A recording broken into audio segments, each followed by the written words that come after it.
All right, well, hey, good afternoon, everybody. Thanks for being here and welcome to our summer membership meeting here. You know, as the world kind of returns to opening, or at least California does, and getting a little bit more normal. Appreciate y'all joining us by way of Zoom here. And then, hey, we'll probably be back to in person for our next meeting. So thanks for being here and look forward to a good session together today and then some cool education later on in our meeting. And with that, we'll call this meeting to order, and we will start with kind of a flag salute and invocation here. And we will go ahead and start with the flag salute. So the flag salute will be done on screen. It will be a recording, so that way, you know, so just follow along at home. But please join us in our flag salute here.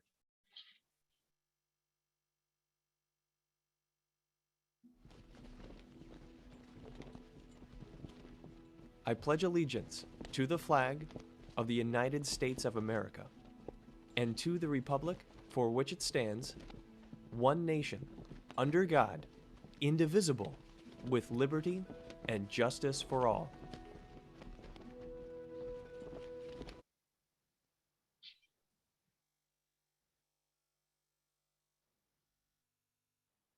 All right, well, thank you for the flag salute. And we also will have an invocation today. Our invocation will be done by John Kulo. John Kulo is currently the general manager at Monterey Country Club, also our education chairman and a member of our board of directors. So, Mr. Kulo, will you lead us in an invocation today?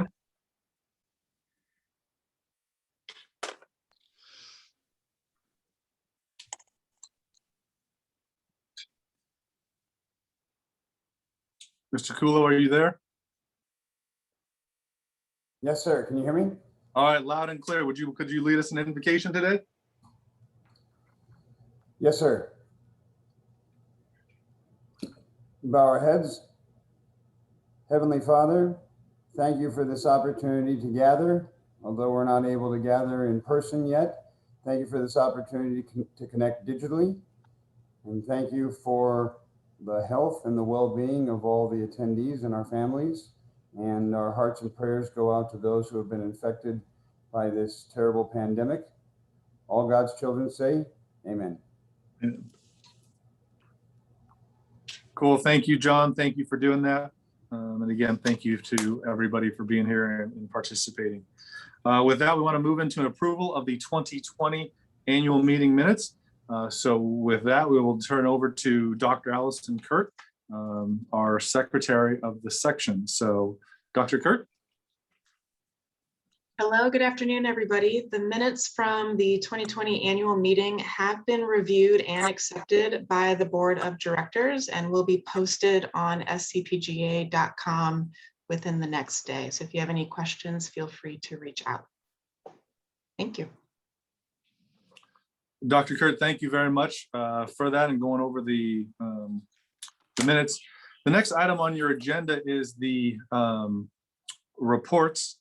But before we do that, I want to introduce some of our board members, our new board members, new board members and special guests. So with us here today from the PGA of America is Ed Winnicky. He's our new career consultant. Junko Harkins. If you did not know, she's now a formerly Junko Suzuki and now married. Junko Harkins. And then John McNair, who is our district director. He's a past president of our section and sits on the national level in board meetings representing our district. Our district is composed of the Southern California section, the Northern California section, and the Aloha section, which constitutes Hawaii. So thank you to all of those for being here. As far as our board members, we do have some new board members that are with us. We talked about this previously in our board of directors meeting. We do have 4 women on our board, which is super cool to see. And we don't know where that stands on a national level. But I do believe, hey, our game and our industry needs to look more like the world. So it's awesome seeing, more women involved. So our new board members that are here today are Cameron Carr, Richie Valenzuela, Heidi Wright Tennyson, and Seiko Matsumura. So thank you and welcome to them for being here. And Tom Sun, think I missed Mr. Sun. So there's always one, but thank you all for being here. All right, continuing on with our agenda, we have some reports here. And one of the things we're trying to do this year is go a little less reporty and a little bit more kind of education. And while that can be hard doing the education piece when we're virtual, we do have what we think is a pretty cool program this afternoon. So we are going to have a couple reports and information as far as what's going on in our section on the national level. But on the second hour, that's going to be all education. And that's going to be geared towards, hey, just trying to make us better as golf professionals and be more relevant as far as kind of what's going on in our industry. So we have with us this afternoon will be Jason Gore. He's a Senior Director of Player Relations for the USGA and gives us a very cool and unique perspective. And then secondly will be Jay Karen. Jay Karen is the CEO of the Golf Course Owners Association. And he's got a cool perspective, but I think gives us a good idea of kind of what to look for in a, as this pandemic kind of slows down a little bit and what the future may look like. So that'll be kind of the education piece of it. But going through reports here very, very quickly. The first thing we have is our president's report, and that would be me talking about it. And one of the things that we've really tried to do this year is kind of make a strategic plan and be very focused on our strategic plan and use that as kind of our North Star and have kind of some measurable goals and measurable things to track and make sure that everybody knows that we're on the same page as far as what we're doing. So that's something that's been a priority to us, and that's what we've talked about at kind of officer meetings, and we talked about at our board of directors meeting. And that's available on the section website for anybody to look at. But we're trying to use this, the strategic plan as our North Star, always guide us and always making our decisions as far as, hey, what's right for our section and what we should be doing. So I would just ask you, spend some time. Now would be a great time as well. Let's go to the section website. You can find kind of our strategic plan at the member login piece of it. And like I said, I think it's really good for what we're doing and sharing where we're going and how we're measuring it. So with that, we will then turn over to our vice president's report.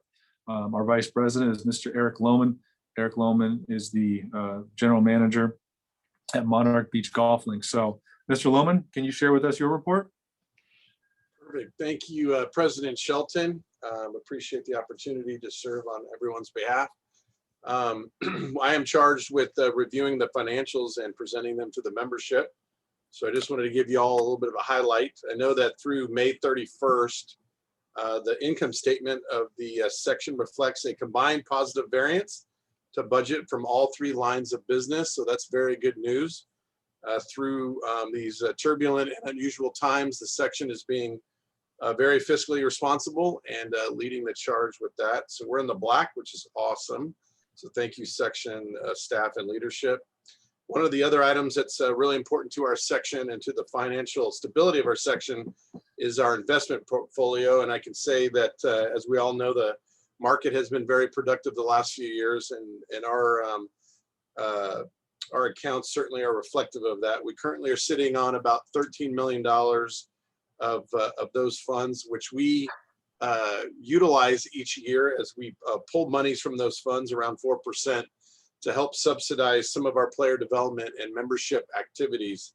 So although each year we do pull out 3 to 5% depending on the status of our financials during those years, we continue to see those funds grow, which will continue. Hopefully we'll continue to see that for years to come and really be a nice base for all of us to enjoy for the immediate future and into the far distant future.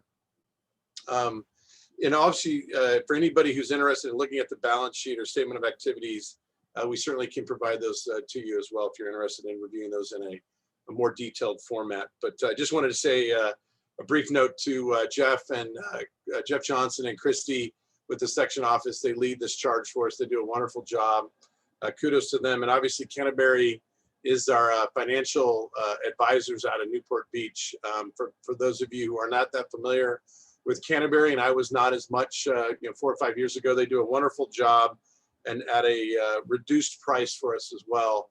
But they lead the charge, and I feel very comfortable, as you should as well, that they have our best interests in mind and will continue to provide us the stability in those particular funds for us to enjoy that for years to come. So kudos to them as well. And just real briefly, in the previous board meeting, I took a little bit more time to thank some individual members. But I just wanted to say real quickly, those of us or those that are on our section board and that are volunteering to be on these section committees, especially the education and communication committees, are doing a wonderful job. And I just want to thank them and applaud them. Tom Sun, John Kulo, Randy Chang, Seiko Matsumura, they've done just such great work these last couple of quarters.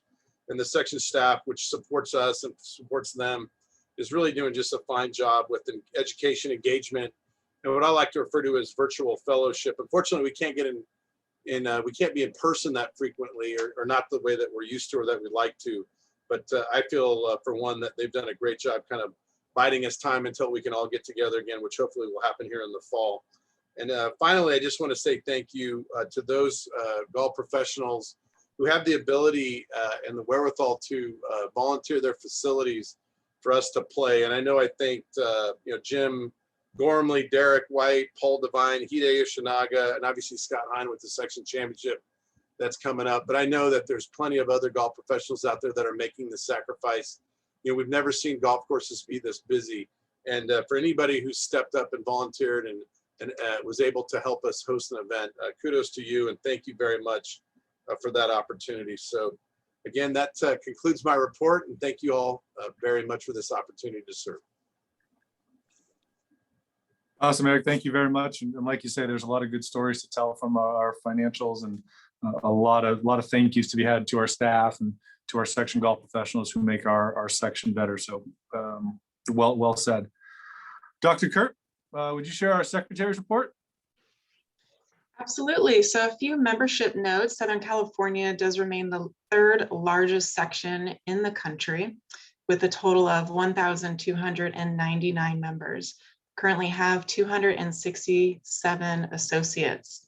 And I think what's interesting is we have 55% of our PGA members are over the age of 50, while 7% of our membership is women and 93% of our membership is men. There's currently 483 facilities in our section, and 77% of them do employ PGA professionals. We have a great following in PGA Junior League with 78 total captains, and we are really building and increasing more certifications in the ADM model with 212 coaches as ADM certified coaches. If you have any other questions, please feel free to reach out. Big thanks to Jeff Johnson for providing a lot of statistics. And it's really interesting to see kind of our demographics and broken down, which helps funnel some of our programming and some of our outreach to support our section. That concludes my report. Thank you. Dr. Kurt, thank you very much. Next up, as you can see on the screen, is our staff report.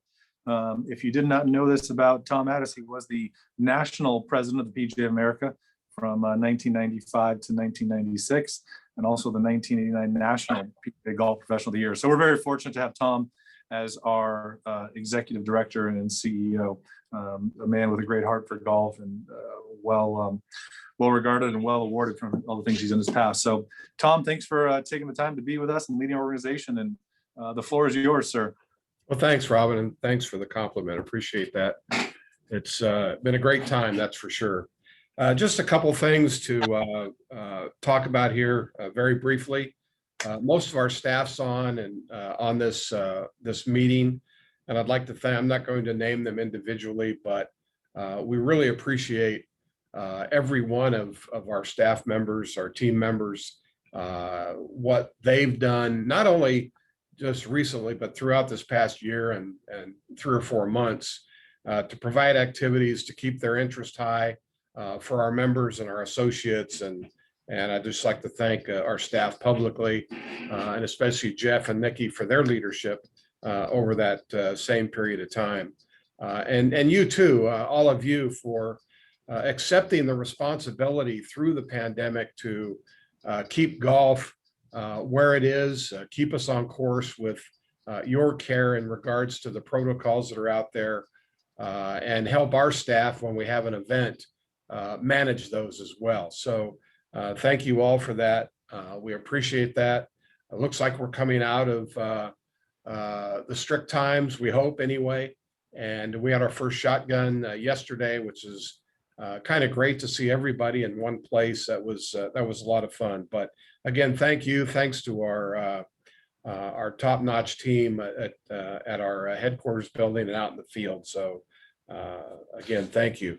We have a couple of in-person speaking of activities coming up. I'd like to really mention the California Teaching and Coaching Summit on October 18th and 19th. That's going to be full go as far as face-to-face, and we're excited about that. And with the you'll learn a lot more about the summit as time goes on here with Randy and Jamie Mulligan and putting together a great program. Following that will be our annual meeting in December at South Hills. So we're excited about that as well. So we look forward to those activities and being back together with everyone, which yesterday, again, to see everybody at one time was really kind of cool. So good stuff. Hey, also, Robin mentioned the strategic plan, and we'd like to encourage you when you go to the website, this is where it's located on our website in our member area, and click on the strategic plan and review. If you have any questions, please contact us, if you will. This is what we do for our daily operations. And as Robin mentioned, the great thing with the plan, it holds everyone accountable. There are great measurables, and we look forward to that, the new plan every single day, and what we can accomplish through that plan. So thanks to the officers and board for working with us and working together to provide a great strategic plan with our 3 pillars of our corporation, which handles our tournaments, the section, of course, with member activities, and then our foundation with our charitable activities. Appreciate that very, very much. Again, we thank you for everything. Thanks to our staff and for hard work. Thanks again to our board and our officers. As difficult as this past year was, we really enjoy everything that was put forth, mostly virtual, and we'll continue to serve and continue to provide you with the activities that you want, and then a top-notch programs. So thank you. John McNair, thank you for what you do on a national basis. Everybody will learn of a number of new programs out there that John has really taken the lead, and to be supportive of not only our section, but all sections around the country. So John, thank you for that. And we look forward to more in that regard. And Ed Winecki, thanks. Nice to have you here. You've been a good friend to us for many, many years, and to be able to welcome you back into our section is pretty cool. So thanks. Again, Jeff and Nikki, do you have anything you'd like to put forth? Sure. Thanks, Tom. I'll just take a quick minute. I know you mentioned it was so nice to see everybody yesterday at Desert Willow, our first shotgun back, first event back with our partners. So thank you. I know we have a couple partners on the meeting today. It was great to have you there, especially some of our new partners. It was really a sense of, getting back to some normalcy, which is nice. So we look forward to a really busy summer and fall with section events, education, and of course, a busy junior tour. I do want to mention, you may have seen the press release a couple of weeks ago, but one of our alumni, Patrick Cantlay, who just won this past weekend at the Memorial, has given us a very nice contribution to the junior tour. And with that, we'll be having the Patrick Cantlay series within the Toyota Tour Cup. That first series of 4 events kicks off at the end of this month at Arroyo Trabuco. So thanks, Michael Block, for hosting our first event. And we look forward to, it's been a pleasure to work with Patrick's team. And this will be, a great series for our juniors, and hopefully one that other alumni will look to and perhaps follow. So it's really nice of Patrick to give back to the junior tour that he grew up playing. So we're looking forward to that, and look forward to seeing more of you in person very soon. So thank you.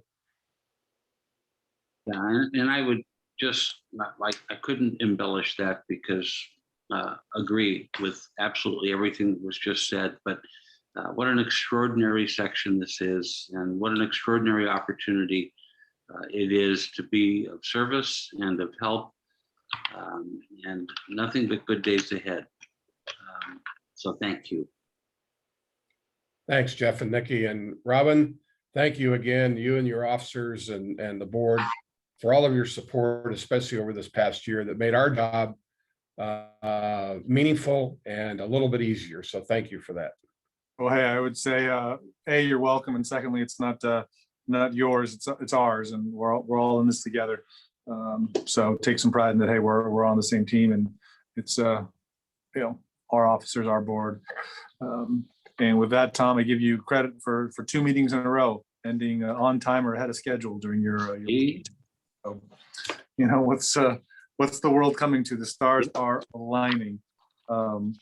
But with that, we wanted to invite our guest to give some time to speak today. And we said our guests were John McNair, our district director representing us on the national level, Ed Winnicky, our new career consultant. So that's an important person to know with some great insights. And then Junko Harkins as well about PGA Junior League. A lot of good action going on there. But Mr. McNair, would you like to lead us off and share your stuff? Sounds great. Thank you, Mr. President. Good afternoon, everyone. Report is written, but I just wanted to go through some highlights that are happening on a national level, just to keep everybody abreast as what's going on. The first thing is the budget was just approved a couple months ago for the fiscal year 21, and just some highlights to bring up. First, on the member services, something that would affect pretty much everyone on this Zoom call is we've added 4 new career services personnel throughout the country. In addition, the expansion to the executive search. I know Ed Winnicky's probably going to talk about it in detail a little bit later, but what that really means is they're trying to elevate and get into predominantly private clubs, higher end private clubs, and be the search firm that helps them hire a department head, golf professional, general manager. So that's going to be very exciting for the PGA. I think it'll help a lot of members get some really good jobs, as well as exposure for the PGA of America to be spotlighted in some of those best clubs in the country. From the game perspective, some money that was put towards diversity and inclusion is a new program that's been launched with our allied associations, the PGA Tour, LPGA, USGA, etc. And you might have seen it on the Pga Championship, but it's the Make Golf Your Thing program. The goal is to not just market that to golfers, but to go into areas their children might have access to, Nickelodeon, cartoons, etc., like that, to get kids thinking about the game of golf along with other sports that they might participate in. So we're going to put some serious money towards that. And the nice thing is, because it's a partnership with the other allied associations, there's a great likelihood that it could actually grow the game. So you'll see more of that. You'll see more of those commercials on television as well. The other area from a business perspective is a lot of money is going into, and especially slated out for the future years, is to continue to improve PGA.com for the PGA member. From a coaching perspective, teaching perspective, ways in which golfers can find you easily, as well as a way for you to be able to market to those people that are searching for instruction in your area. So there'll be more to come on that, but please look out for that. It's going to be very exciting. I think it will help not only our teaching professionals, but also help grow the game simultaneously with it. Moving on to the 22 PGA Championship, you might have heard, but it has been moved to Southern Hills Country Club in Tulsa, Oklahoma, which is not terribly far from here. It'll be May 16th through the 22nd. It's the 5th time that Southern Hills has hosted the championship, so keep an eye out for that. Not that far of a drive. It's here on the West Coast for us, so I encourage everybody to go see that. It should be pretty exciting. And the last thing I want to mention is Adb Funding has been added at the March board meeting. Each section has the opportunity to get another $27,000 in funding. It's a 2-tiered program in which there's just activities for which they have to participate in to trigger that funding, and then they get those monies per year. So an additional $27,000 that can be put towards programs, which I think is very exciting for Southern California, as it's so important for all the programs you're going to be able to help offset some of the costs so we can continue to do all the things that we're doing. So in credit to Tom, Nikki, Jeff, and the staff for all they've done to already get that process started. I already saw a week after it was announced and approved, they were already had plans and already started doing some of the requirements to receive those monies. So congratulations to the staff on that. And it's, I think, very exciting to help us continue to do all the programs that are happening here in Southern California. So with that, that concludes my report, Mr. President. I'll turn it back to you, and thank you for allowing me to give a quick update. Well, hey, thank you for being here, and I know you do so much on behalf of all of us fighting for stuff and that national level, and your heart and selflessness to our section and our district is as good as it comes. So thank you for all you're doing and continue to do, and I know we'll do over the next 4 years. So thank you. Mr. Winnicky, can you want to share with us about all things career services and employment? Thank you, Mr. President. Yeah, I appreciate that. And hello, everyone. Glad to be here this afternoon. Very excited to be back in Southern California. This is where I met my wife, giving her golf lessons at Cova de Casa back in the day. So this section is near and dear to my heart. Spent a lot of time, and I'm glad to be back. For those of you who don't know me, I look forward to meeting you and helping you. For those of you who do know me, I look forward to seeing you and catching up, and not only seeing your smiling faces, but helping you with everything that I've been able to help you with. So with that, I'm not going to go over my report in entirety as it's written, but I want to go over some highlights that I think are very important today to cover.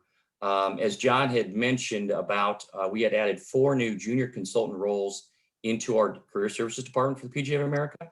Those positions are currently posted on the PGA job board. And if you're interested, please let me know, reach out to me, and I can help you navigate through that.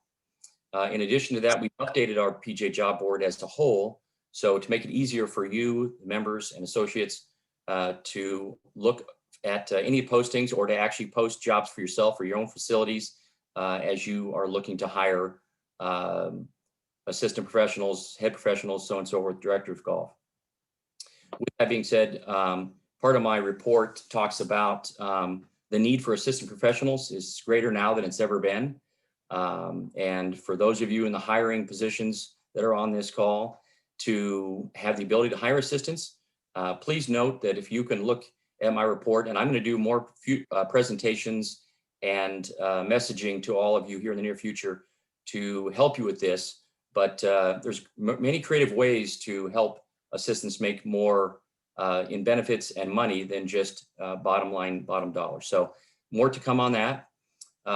We also expanded the section website to make it easier to navigate for everybody. So when you go to the section website and you go to the career services tab on the website and you go to the job board, the nice thing is now we've revised it, thank you to Bryce and Tyler's help, to take you right to the openings in our section. So you don't have to go to the national board. You can go right to our section website, which makes it easy to navigate for you, and go right on that and see that. Same thing goes with our PGA Pro Finder on the same tab. You can go in there, and instead of having to search for someone locally in the directory or a facility in Southern California, you can now go to that, and it takes you right to all of our section facilities and members. So that makes it easier for you and again to navigate and find someone you're looking for in the section.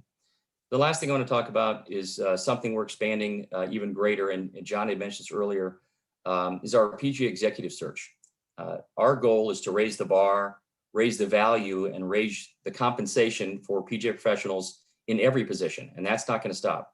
With our executive search, we take it to a new level, having the ability to help clubs or resorts or public facilities, anyone who's looking to hire a department head, a head pro, director of golf, general manager, executive director, goes on anybody in an executive position or a management position.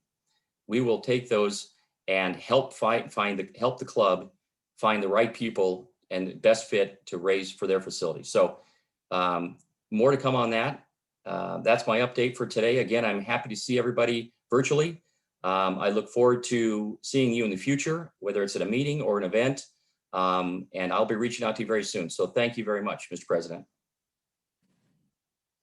Ed, thanks for being here. And I know there's a lot of stuff going on and what the career services and career teams are doing, I think is pretty cool. And the exposure that we're getting, I see on my LinkedIn, all the jobs that are being posted or filled by, PGA Career Services. And, there's a GM job open at Riviera Country Club that PGA is helping in that search. It's pretty cool that, hey, the PGA is becoming a big player in the placement process of things. So thanks for your efforts on that and your colleagues as well, and just making us a little bit more, having a seat at the table in the search process and the recruiting process. So thank you. Next up is Junko Harkins. And if anybody did not know, Junko got married recently. I think it was last month. So she's now Mrs. Harkins, and very cool to see her. If you've seen her, you see her smiling ear to ear about getting married and being a Mrs. Harkins now. So super cool. So Junko, would you share your report and kind of what's going on in the regional PGA Junior League stuff? Yes, thank you, Mr. President, and thank you for having me today. Just wanted to go over some PGA Junior League or more so player development updates from our national headquarters. So as far as PGA Junior League and the spring and summer season, the 2021 spring and summer season is doing great, all things considered, especially starting off the 2021 year, still going through COVID-19 and the effects of that. And nationally, as of yesterday, we did surpass player numbers as far as it's the most record-breaking season that we've had. So we have over 55,440 players registered for the spring and summer season. So we're really excited about that. And as far as SCPGA is considered, our numbers aren't as great as our 2019 season, but they're definitely better than our 2020 season. But we still have the fall recreational season coming up. So if you haven't participated or are interested in participating, please start considering and start planning for your fall PGA Junior League season. And we are heading into our spring and summer championship season next month with 44 total teams participating. So we're looking forward to that and more details ahead regarding that. PGA Family Cup, we nationally launched that this year across the board, and we've had Indian Wells Resort actually be our first facility to host an event, and it was a successful one. So it's a great resource and tool to engage individuals of all skill levels at your course together, especially with their families. So highly recommend looking into participating and hosting a PGA Family Cup event at your golf course. So please contact me if you'd like more information on that. And then lastly, PGA.coach. If you're not ADM certified, please reach out to me. There's so many benefits of becoming ADM certified. It's free, and it'll definitely help elevate your teaching tools and resources there. So let me help you get started with that if you're not. And even if you are certified, if you haven't created your profile yet for PGA.com, please let me know how I can help you get started for that too, so you can gain more clientele hopefully and gain more customers. So thank you. That's my report. And thank you for having me, Mr. President. Awesome, Junko. Thank you for that. And thanks for being here. It's so cool that there's, the game just keeps booming and getting new people into the game, and everybody's getting engaged and participating with it. So super cool to see. With that, we'll go into committee reports. We've got a couple committees that we've specifically outlined that are doing some very cool things, impactful things, and influential things, and wanted those kind of chair people or representatives from those committee to really share everything that's going on. So with that, we're going to start with the Associate Mentor Committee. So Mr. Tom Sun, Tom is the General Manager of Arrowwood Golf Course, was elected to our board last year, and just a super good guy, really committed to mentorship and helping kind of the next generation. So Tom, can you share with us some highlights and information from the Associate Mentorship Committee?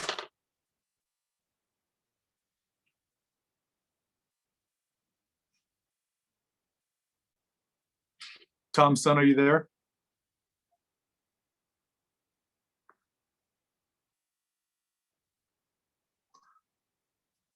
All right, Tom Sun, third try is the charm. Looks like sorry, Mr. President, can you hear me now?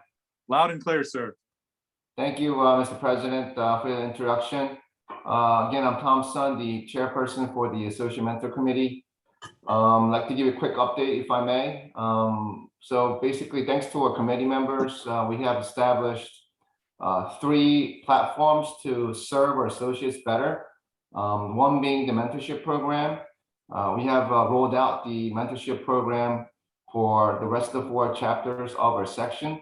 The desert chapter, the inland chapter, the northern chapters have planned and executed the mentorship program. So the one-on-one meetings with the mentor-mentees are ongoing as we speak. The metro chapter is in the planning process, and we'll execute the mentorship program in the near future.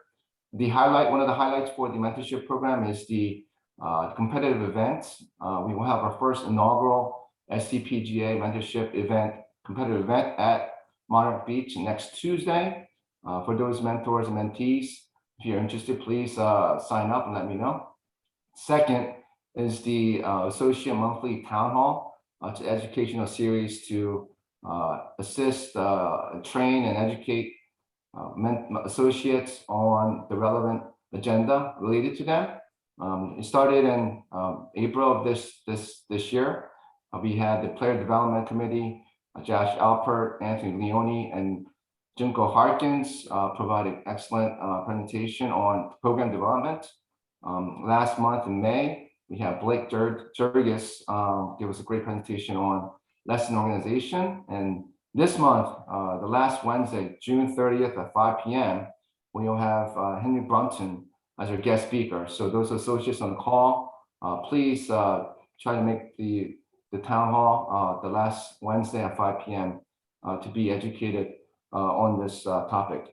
And lastly is the launch pad for associates. It's a weekly, 8 consecutive week level 1 program to have the recent elected members to teach, instruct associates on the 8 different sections of level 1.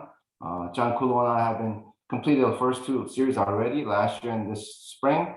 And this will be our summer series starting in July 12th, Monday, or every Monday at 4 p.m. for 8 consecutive weeks. So we encourage all associates to join on those calls on Mondays at 4 p.m. I'd like to lastly thank the members of our Associate Mentorship Committee, John Kulo, Randy Chang, Randy Shannon, Nick Altman, and Rich Valenzuela, and Larry Atlas for their leadership as part of the Associate Mentorship Committee for the section.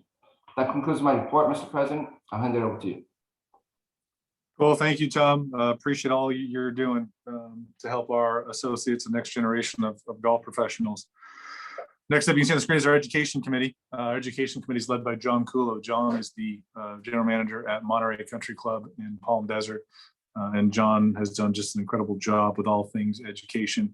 If you're a regular on the Catalyst webinars, you hear his voice, that made for radio voice that you hear all the time. And he just has a selfless heart to want to serve and make our education better. So, John, can you share with us some updates from the Education Committee?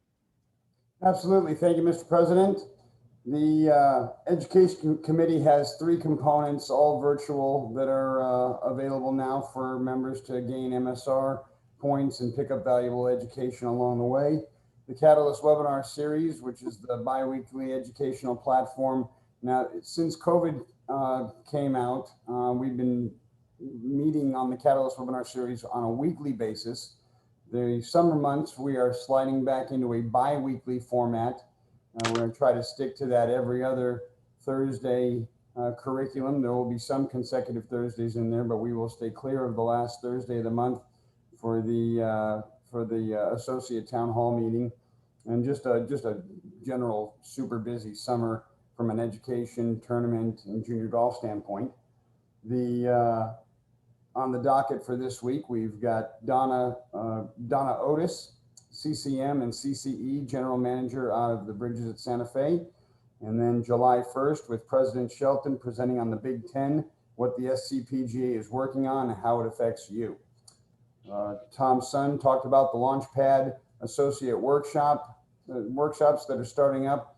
Tom Sun and I have been doing those on a quarterly basis. We're going to continue to do those on a quarterly basis over an 8-week period, Mondays at 4 o'clock, starting up the summer series here July 12th. We also have been putting out the Gibbs on a virtual basis. That's been headed up by Seiko Matsumura. And Seiko, would you like to cover some topics on the Gibbs?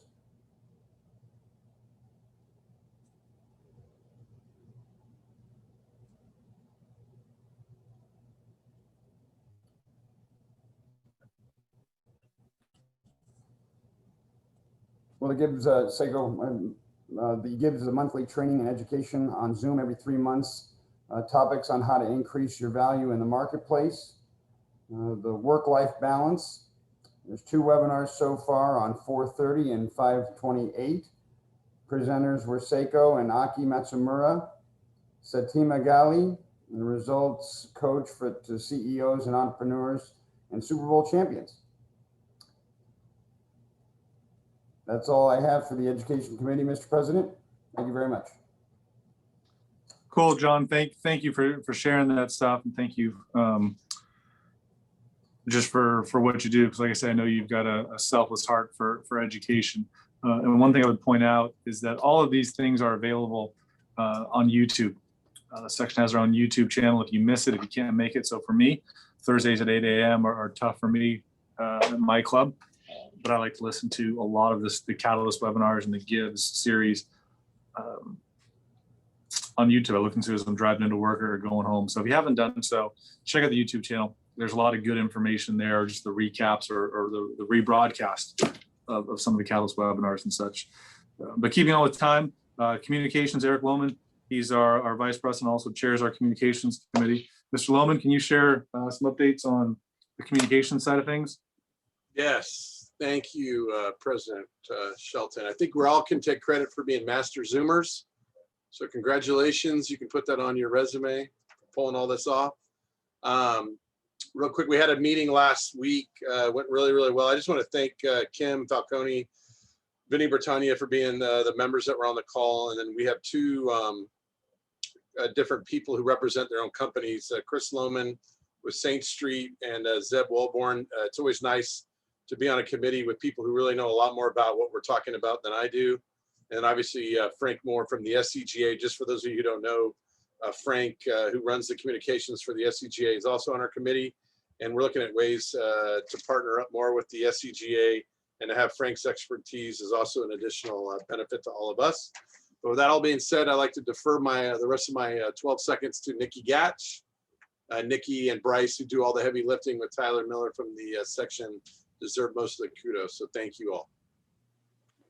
Thank you, Eric. I'll keep it brief. Again, want to thank our team, Bryce Seaver, Tyler Miller, Tacita Garcia, our PGA Works fellow, who's doing a lot of work in communications. And of course, Dave Kuhn, our marketing business development director. Big focus of ours has been communication and marketing, starting with the pandemic. That was how we were able to communicate both internally and externally. And we've learned how to do some new things and found efficient ways to communicate with our members and directly to our golf consumers. The big focus has been growing our consumer database. That was one thing that was really sort of missing in our arsenal. So we've worked with Chris Lohman and Saint Street Marketing, and we've done some promotions and some outreach. And we're proud of the fact that we now have grown our consumer database to 50,000. We have a goal of reaching 100,000 by the end of the year. So we're making our way there. And how we communicate with that database is a monthly Meet Your PGA Coach of the Month email, where we focus on a feature 2 to 4 of our PGA coaches who are ADM certified and who have a coach profile on PGA.com. We also do a monthly consumer newsletter, which not only features one of our coaches, but also an opportunity to spotlight one of our partners, highlight our foundation and junior golf activities, and just include general golf industry updates. So that's been really well received, and we'll look forward to continue to grow that. On the partner side of things, Dave has done a great job of that. We're on track to meet our goals for 2021 and also bring in some non-endemic partners, one of which we just signed a partnership with Canacraft, a CBD company based in Northern California. And some of you may have met them yesterday out at Desert Willow. That was their first event with us.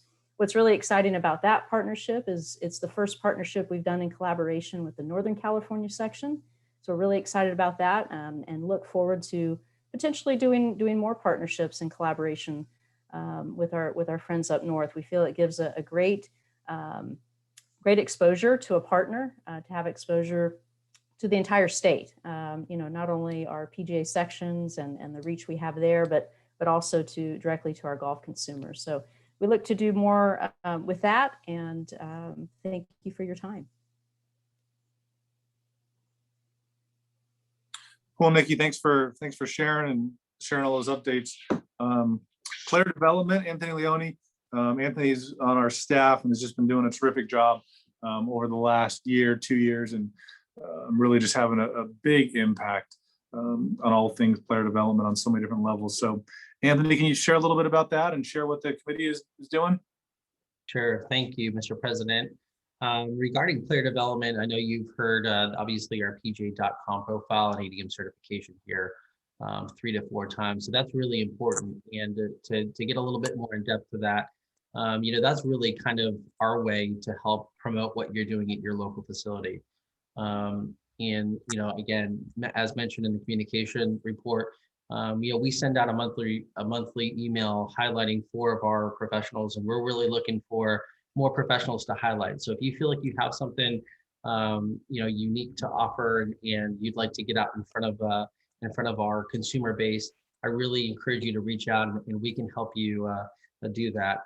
Additionally, we as a committee really identified the need to continue our education. That's something that happened during COVID. We had quite a few coach chats and webinars.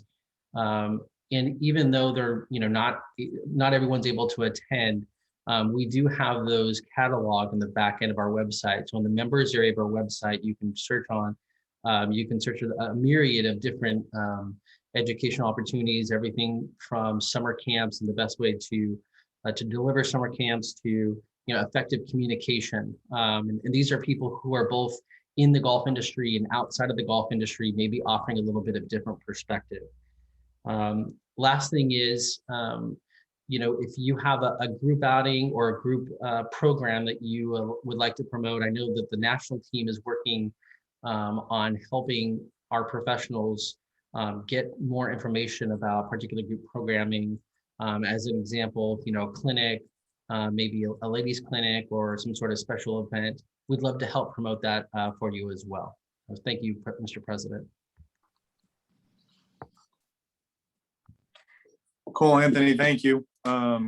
Teaching and coaching, I think as we keep moving through our agenda here, the teaching and coaching section, a number of years ago, there was the teaching and coaching summit that was just off the charts good at Virginia Country Club and continues to snowball and gain momentum and be a huge thing. And the committee is being led by Randy Chang, continues to do great stuff. So Randy, can you share a little bit about all things teaching and coaching?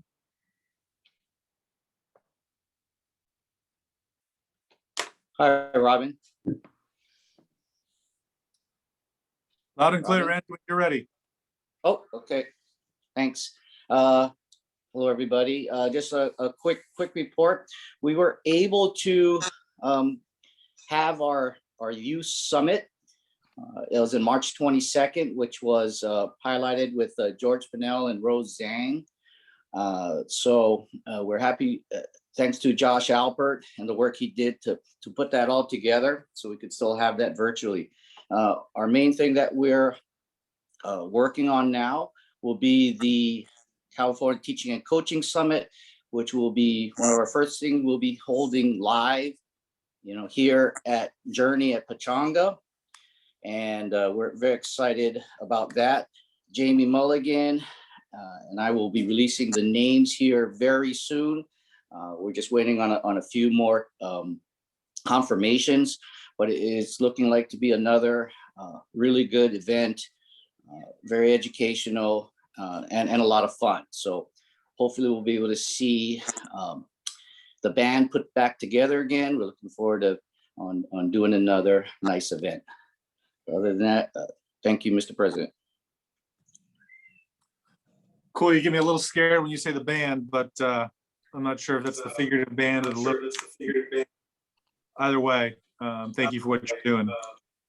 Tournament committee is headed by Jim Gormley. Jim is not able to join us today, so the man with the best accent in the group here, Max Despain, our tournament director, will be sharing the tournament update. So Max.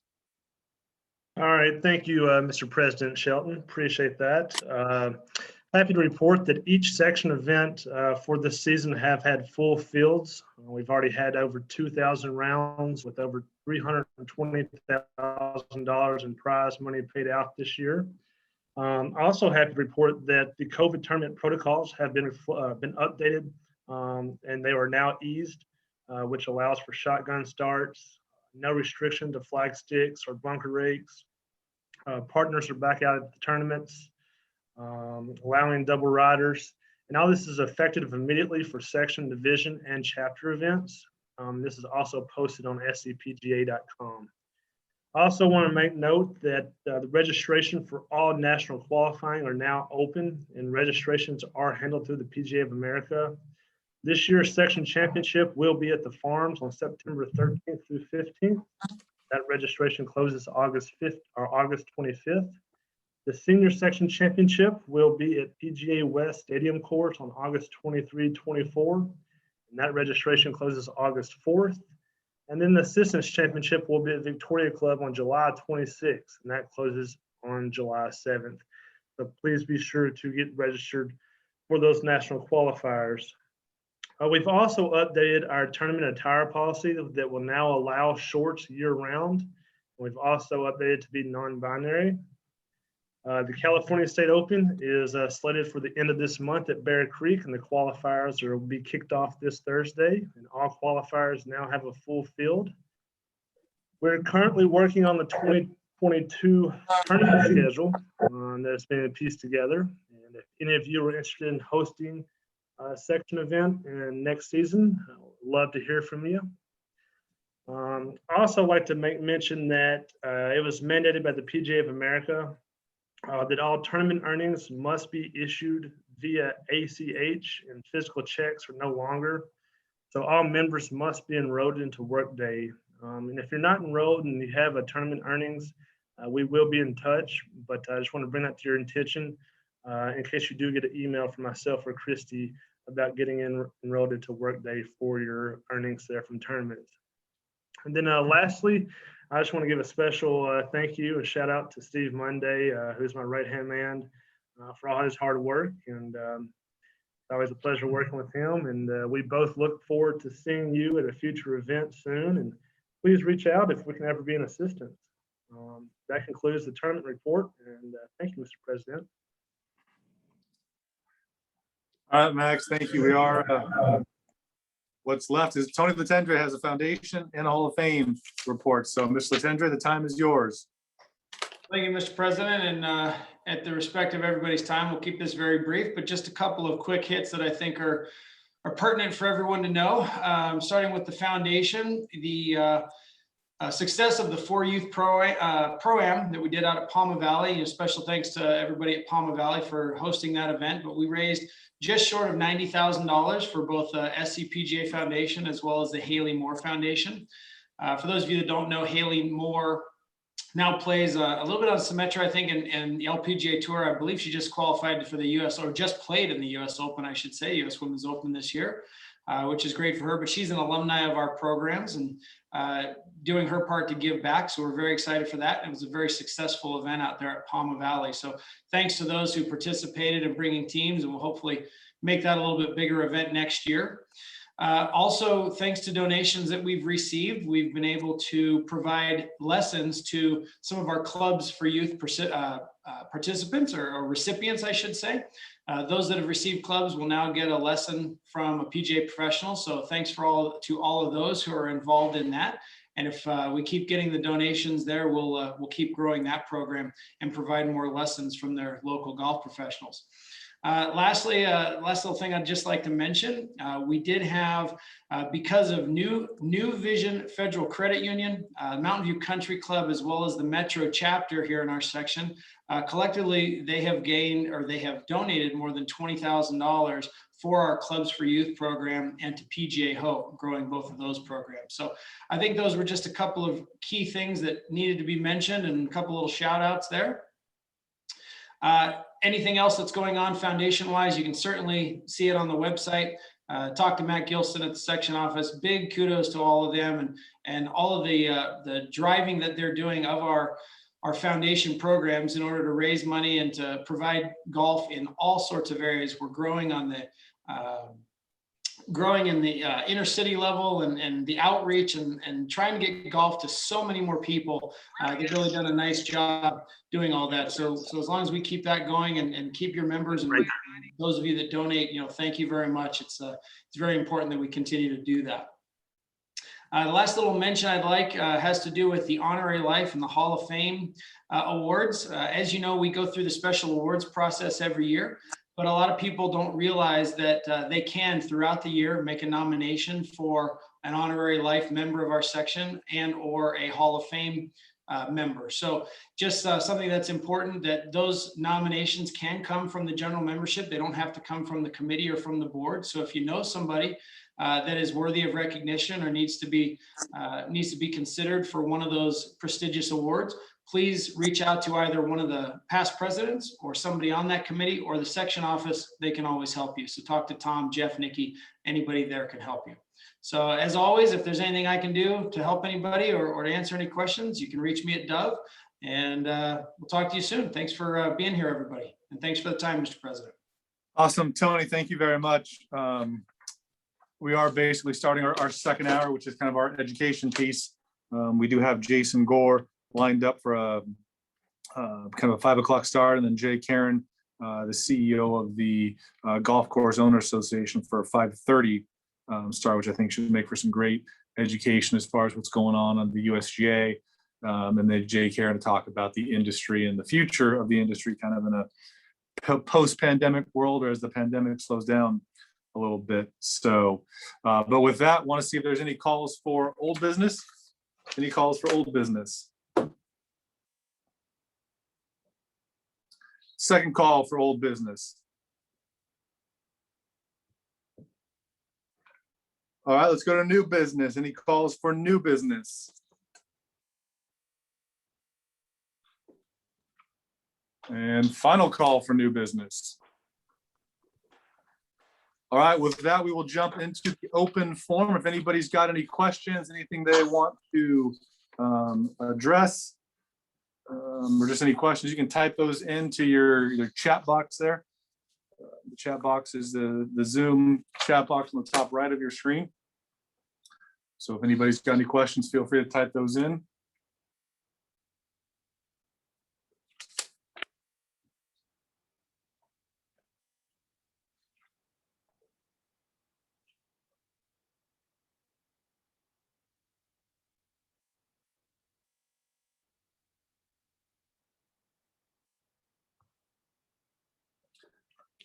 Again, any calls for open forum questions? Any questions anybody has, or anything that questions anybody's thinking about?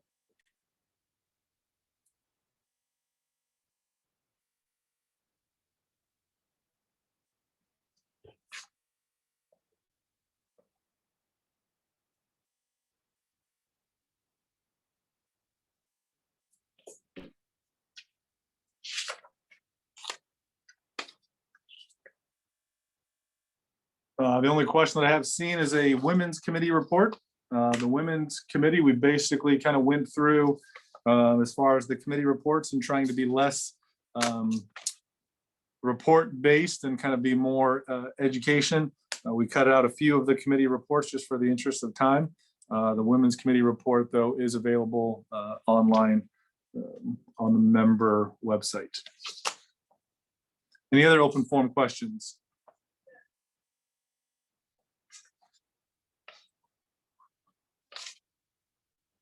All right, seeing none.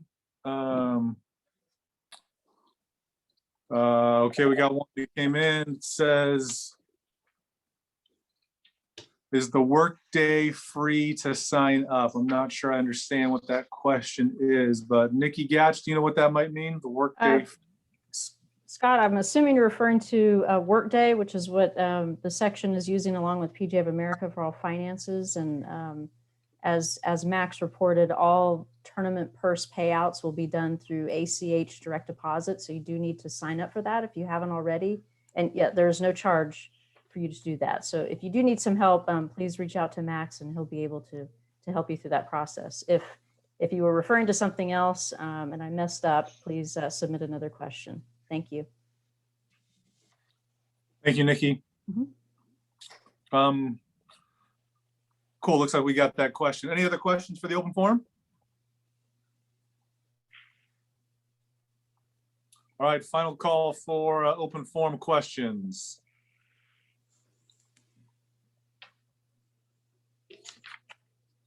All right, with that, we will turn it over to our guest speakers. Like I said, we've got two, I think, very cool, very relevant speakers to kind of do from an education standpoint. So the first hour of our meeting was more, hey, what's going on with the section? Try to condense some of the reports and then go for some education that is both relevant and interesting and impactful. So our first speaker will be Jason Gore, and he will be interviewed and or moderated by Eric Lohman. Eric, again, is the Vice President of our section, General Manager of Monarch Beach Golf Link. So, Mr. Lohman, are you ready to roll? Rock and roll. I'm ready. All right. Ready. Just let her rip. You. All right. Well, perfect. Jason, why don't you, if you can, click off your mute button. But first, want to thank Jason and Jay for being a part of this afternoon. Look forward to hearing a little bit from Jason on what he's currently doing, and maybe we can reflect a few times on some of the past. And obviously about 5:30, we'll transition and let Jay take over and talk a little bit about the state of the industry and where we are in the future. But first off, just like to welcome Mr. Jason Gore. I think for most of us who are from Southern California know Jason, either we've met you personally or spent time with you, or we've heard about you, or now we can talk trash about you. But I just want to welcome Jason Gore, the Senior Director of Player Relations for the USGA.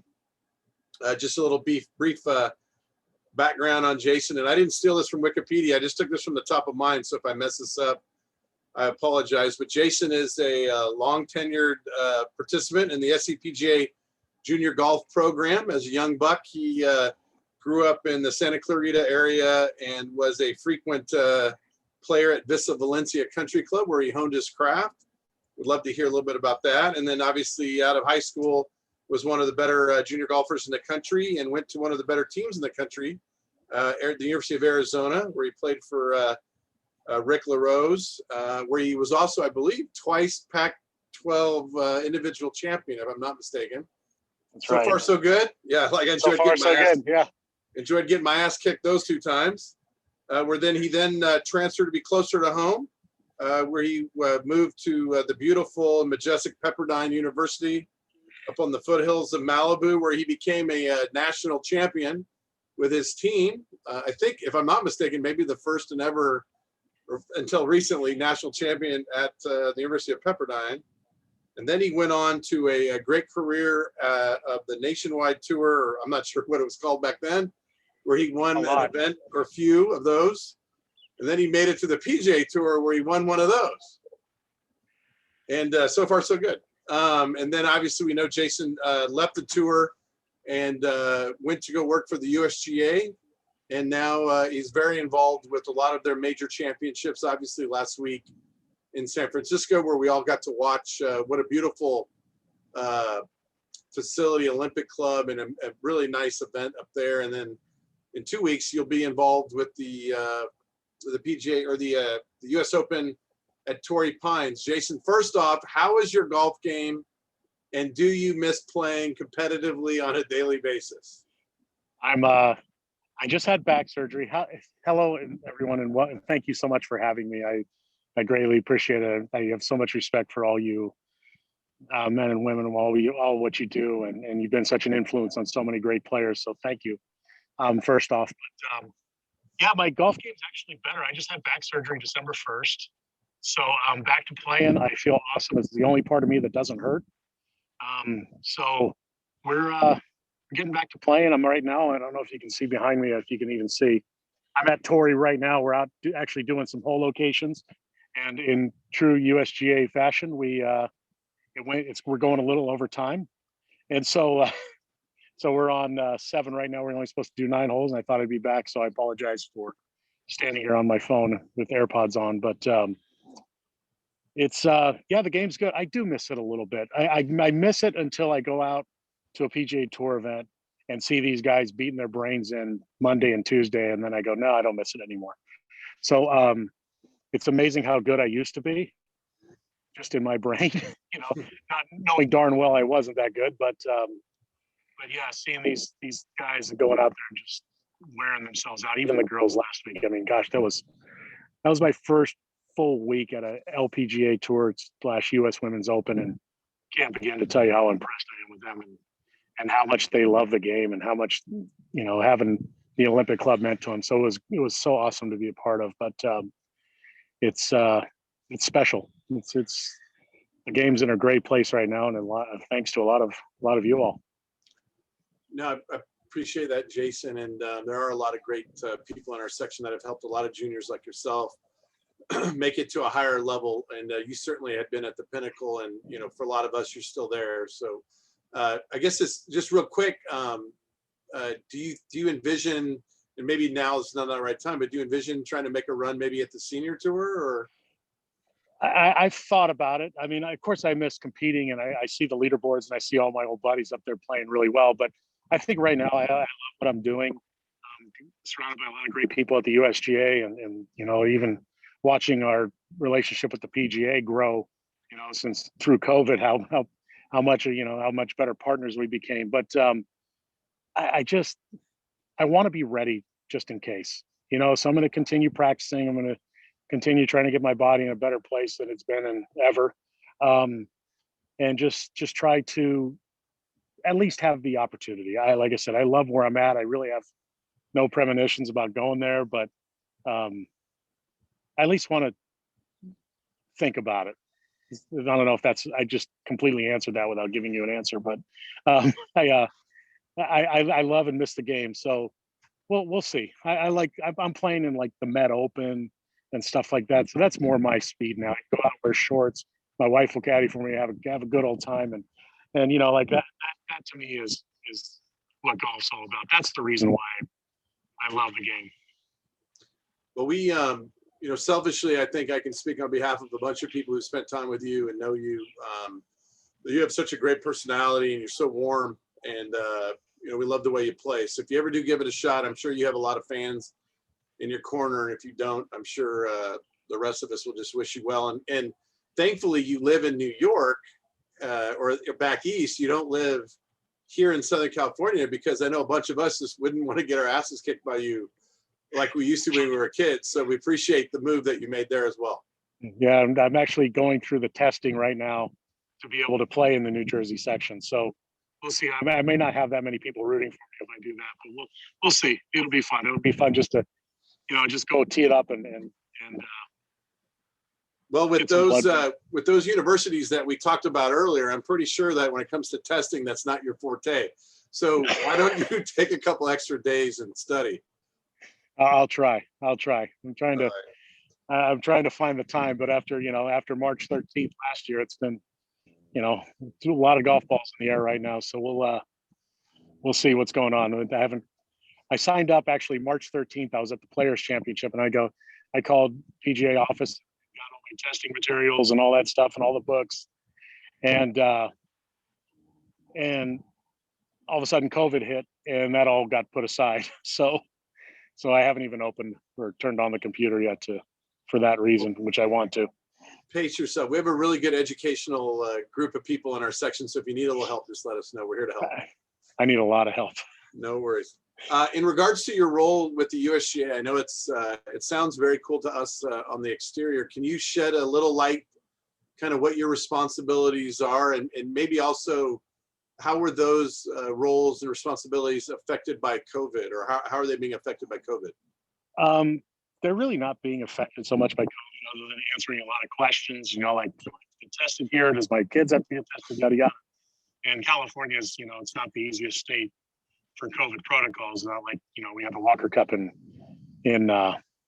Florida at Seminole, and it was kind of a, you know, like it never happened. But, you know, all the players were safe and we made sure they were safe. But, you know, a lot of it's just me being a bridge between the players and the USGA, and just kind of giving somebody to talk to. And, you know, I like knowing they have a trusting ear that's not going to go out to the media and say something. And, you know, it's kind of, everything's both on and off the record. You know, they can tell me something and I'll relay it to the decision makers. But, you know, it's just, my whole goal is to, hey, let's talk about this, and let's get somewhere with our conversations before running to Twitter or social media, you know, where everybody ends up looking bad in one way or another. So just trying to be somebody there that can listen, you know, also having to look at a player and go, okay, you're out of your mind. You got to stop. Like, this is why, you know, sometimes it's, you know, not many people in the USGA can look at, you know, at a player and be like, dude, come on, no,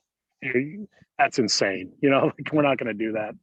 And then have a reason to explain it. So, you know, it's kind of one of those, that's the line I have to walk. But it's been great. Like, I'm involved in course setup. I was a part of the team last week, you know, just overlooking a few things at Olympic Club. And right now we're out here doing some hole locations, preliminary hole locations for, you know, this little championship we got next week. And so it'll be, it's fun. It's been really fun going out and looking at the golf course from a player's view, you know, because the players always say, oh, the USGA is run by a bunch of amateurs, but they're not. These guys are pros. These people are pros. And it's just, sometimes, you know, they see it correctly. I just see it differently. It's just, you know, it's just one more point of view. And I feel like I try to be helpful and try not to cause too many issues, but can't always help myself. But, you know, it's just been awesome to be here and watch the, you know, Torrey Pines mature, and, you know, from the advanced week, and watch how this all comes together. But it's been a lot of fun. What, I mean, that must be, I mean, I have to imagine that's for somebody who loves the game like you have, coming out of an injury like you did, or are, what, when you go to these places like a Seminole, an Olympic Club, a Torrey, and like, I can't tell exactly where you're standing, but I'm sure it's closer to where, it's probably not where they'll let me stand. It's no, it actually is. I'm right by the 6th green. I'm standing kind of in the little elbow between 6 and 7. So I'm looking at 7 green up, and 6 green's right behind me. Is it tough though for you a little bit to see these great golf courses in such great shape, but yet you aren't really a competitor that week? Yes. Yeah, it absolutely is. But I mean, I tried to qualify for the Open this year. I did. I went to Dallas in the rain, but it was fun. It was great. I played 36 holes, and, you know, it got rained out. So I played 2 days, never had a stitch of pain in my back, and shot even par. I missed it by 4, but that's fine. Like, I wasn't going there to qualify. I was going there to prove something, and, you know, to myself. So just to play without pain. But yeah, to see this golf course the way it is right now, I'm jealous. It's pure. It's awesome. It's going to be, you know, like I always like to say, like, advanced week, the golf course is just getting ready to get ready. You know what I mean? So, you know, the greens aren't up to speed. The rough's not quite there, but it's getting ready to get ready, and this is going to be a heck of a championship. The one thing, Jason, and you may or may not be aware of this, and I'm assuming you are, but if not, we'll gently talk about it. Obviously, this week at the or next week, sorry, at the Open at Torrey, the capacity for spectators, I'm assuming, has been reduced, and probably reduced, I don't know, 65-75% than normal. Yeah, we're at 25% capacity. I think that's the number. We're right around 10,000. So it'll be a very intimate U.S. Open.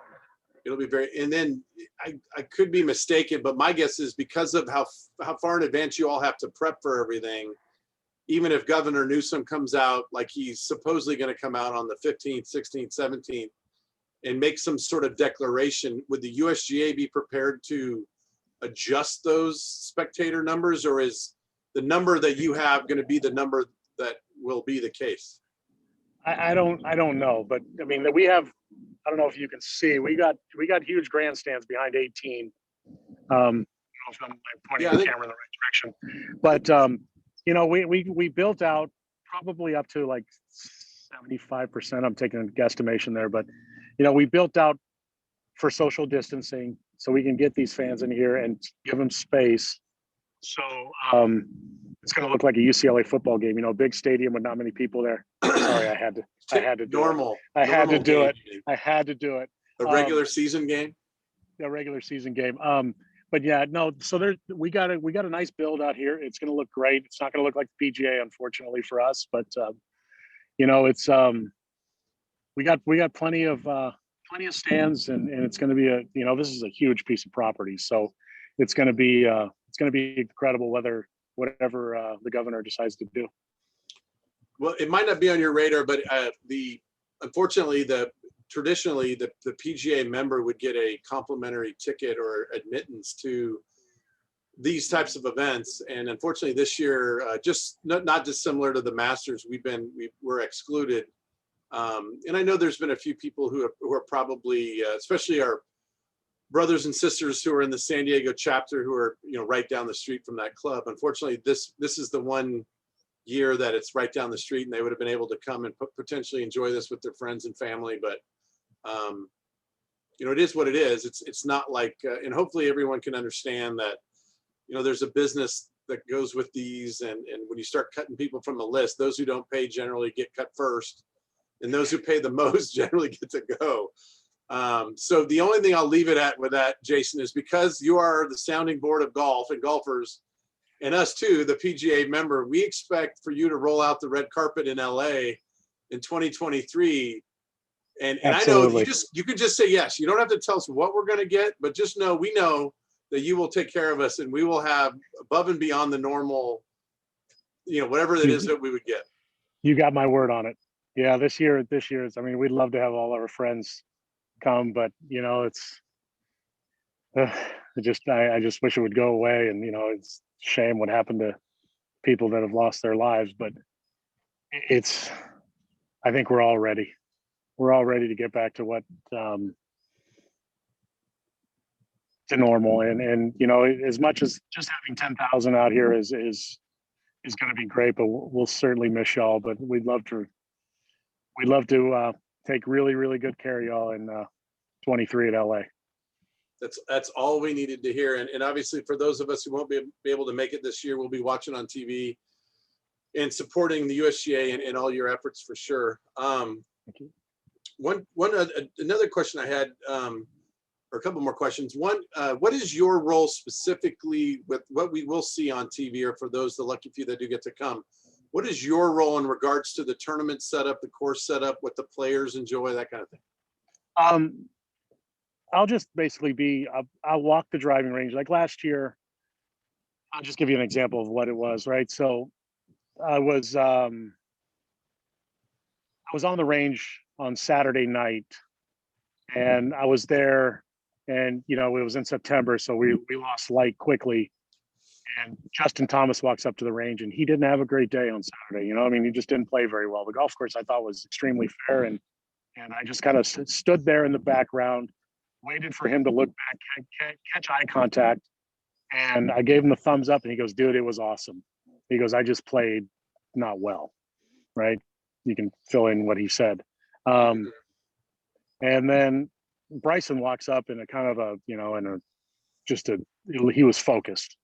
And I look over, and I noticed that he wasn't done. He wasn't going to be done hitting balls when the sun went down. So I walked over, I flipped the lights on, and you know, that kind of created that iconic scene of him hitting balls under the lights. And you know, it's kind of stuff like that. Like I want to treat these athletes, whether they're male, female, whatever, I want to treat them like they're athletes, and give them a way that they can perform their best, whether that's turning the lights on the range or making sure that, you know, something is going on with their team that, you know, it's taken care of. It's just, they don't have to worry about it.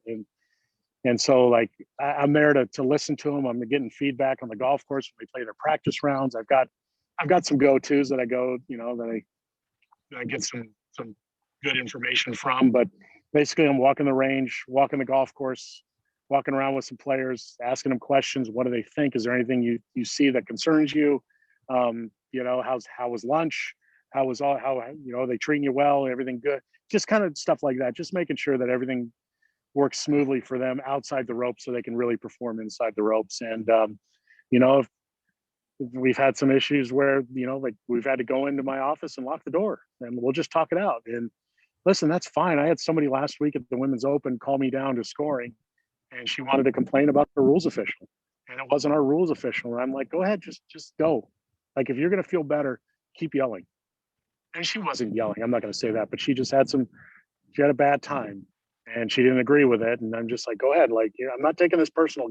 Get after me. It's like, if you feel better, do it. So if you want to go ahead and I call it, like, if you just want to flush the toilet and start fresh, listen, I understand. I'm your guy. Come talk to me, and we'll try to get them back to a place where you're going to go perform well, and that's part of the player relations. And just go in there and just try to make sure that they're ready to perform the best.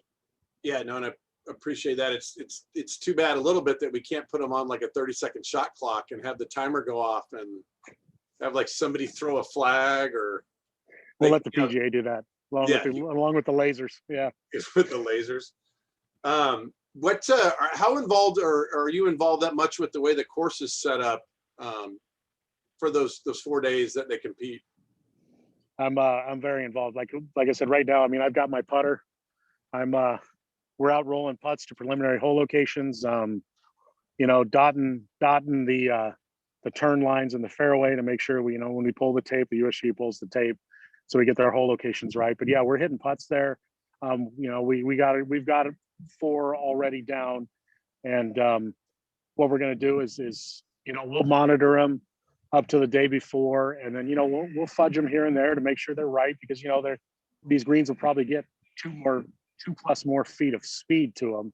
So they're wet. They just kind of got some agents on them, I guess is what you say. And but we're out here rolling putts, making sure, chipping from low areas, chipping from the rough, checking it all out. And but yeah, it's constantly monitoring what we're going to do. And I'm out here every morning at 5 a.m. before play goes, and cutting them and setting them and rolling putts to them and making sure that it's ready to go. We've always talked about it, we've seen it on TV, but does the USGA truly care what the winning score is, and do they really have even par the number? And nope. It's so when John Bodenhammer took over for Mike Davis, it was it was something I think I said, or maybe he said, I don't know, but it was like my first year was Pebble Beach, right? So it was, let's let Pebble be Pebble, not mess around with the hole locations too much, and let the elements happen. And Pebble, anything could happen. We just never got any wind at Pebble, never got any sunlight, so it never really got firm. So we don't really care what the score is. I mean, last week there was somebody who shot 67 at Olympic Club and somebody who shot 90. That to me is a great setup. If somebody's able to hit a good shot and be rewarded for it, they should have a good look at birdie. And if somebody's off in any one facet of the game, they're gonna have a rough go. They're gonna be busy. So I think it's kind of the thing is you can't stop a great player from hitting a great shot unless you do something unnecessary. I want to tempt these players to be heroes and to do something spectacular, but if they don't pull it off, they're going to have some work to do. So no, even par is not a number anymore. And we're just going to let the golf course. I mean, we're going to present conditions that are difficult and very US Open-ish, I guess. Is that a proper way to look at it? But no, we don't really care about the number. Like, you can't stop them from being great. And if they're not under par, Curtis Strange said this, if they're not under par as good as they are right now, something's wrong. So they're just great. These players are so good now. They're just younger, stronger, faster, smarter. They're better equipped, better with stats, their clubs, everything. I mean, they're better fit. And so you just can't stop them. They're that good. it's pretty scary to think that the person who shot 67 was a teenager at the ladies US Open, and the guy who won the US Open last year was the one who hit balls into the dark. Yep. So I mean, if you really ever just want to see where the game is on a competitive level, I think those two analogies right there, or those two statements, I think pretty much sum it up. Just a couple final questions before we transition you to Mr. Karen. With all the people you get to talk to on the range and all the professionals and such, does the topic of the ball rollback or the club rollback come up much? And if so, I'm not asking you for your opinion, but do you think I probably won't give it to you. Good. The general consensus is that would be something that would be applauded by your fellow, PGA professional and LPGA professional, or is that something that might be one of those things that only a few people would just give us just a kind of your statement on that? So when I was there at Pebble Beach, when I first came out in February 4th, I remember the date in 2020, I went up to talk to Dustin Johnson, and he goes, I said, well, I just want you to read through it and let me know what you think. He goes, I don't really need to read through it. I know I'm going to be the longest no matter what the ball does. Well, there you go. Right. I mean, that's probably why he's Dustin Johnson. He's going to go do with what he's got, and he's going to do it well. And, like I would say it's right in the middle. Like you get 50-50. The older players want to see it reduced. The younger players don't. I mean, honestly, like you and I were probably the last generation, our age group. I mean, I remember playing junior golf with a wooden wood. I mean, these kids now have never even seen a wooden, persimmon driver. So we're probably the last generation of balls that spin and, that you needed spin to get these darn things up in the air. And they figured it out. They know what to do to make their equipment perform best. So, I mean, it's there's some numbers in there that make you wonder about, like, versus an old driver and an old ball from 15 years ago and what the difference is. And it's really not that much. I mean, these kids are just great. They're strong, they're powerful, they're fast, and they're young. So, I mean, it's kind of one of those things. It's like, it's the chicken or the egg. They've just learned to hit the new equipment to fit them.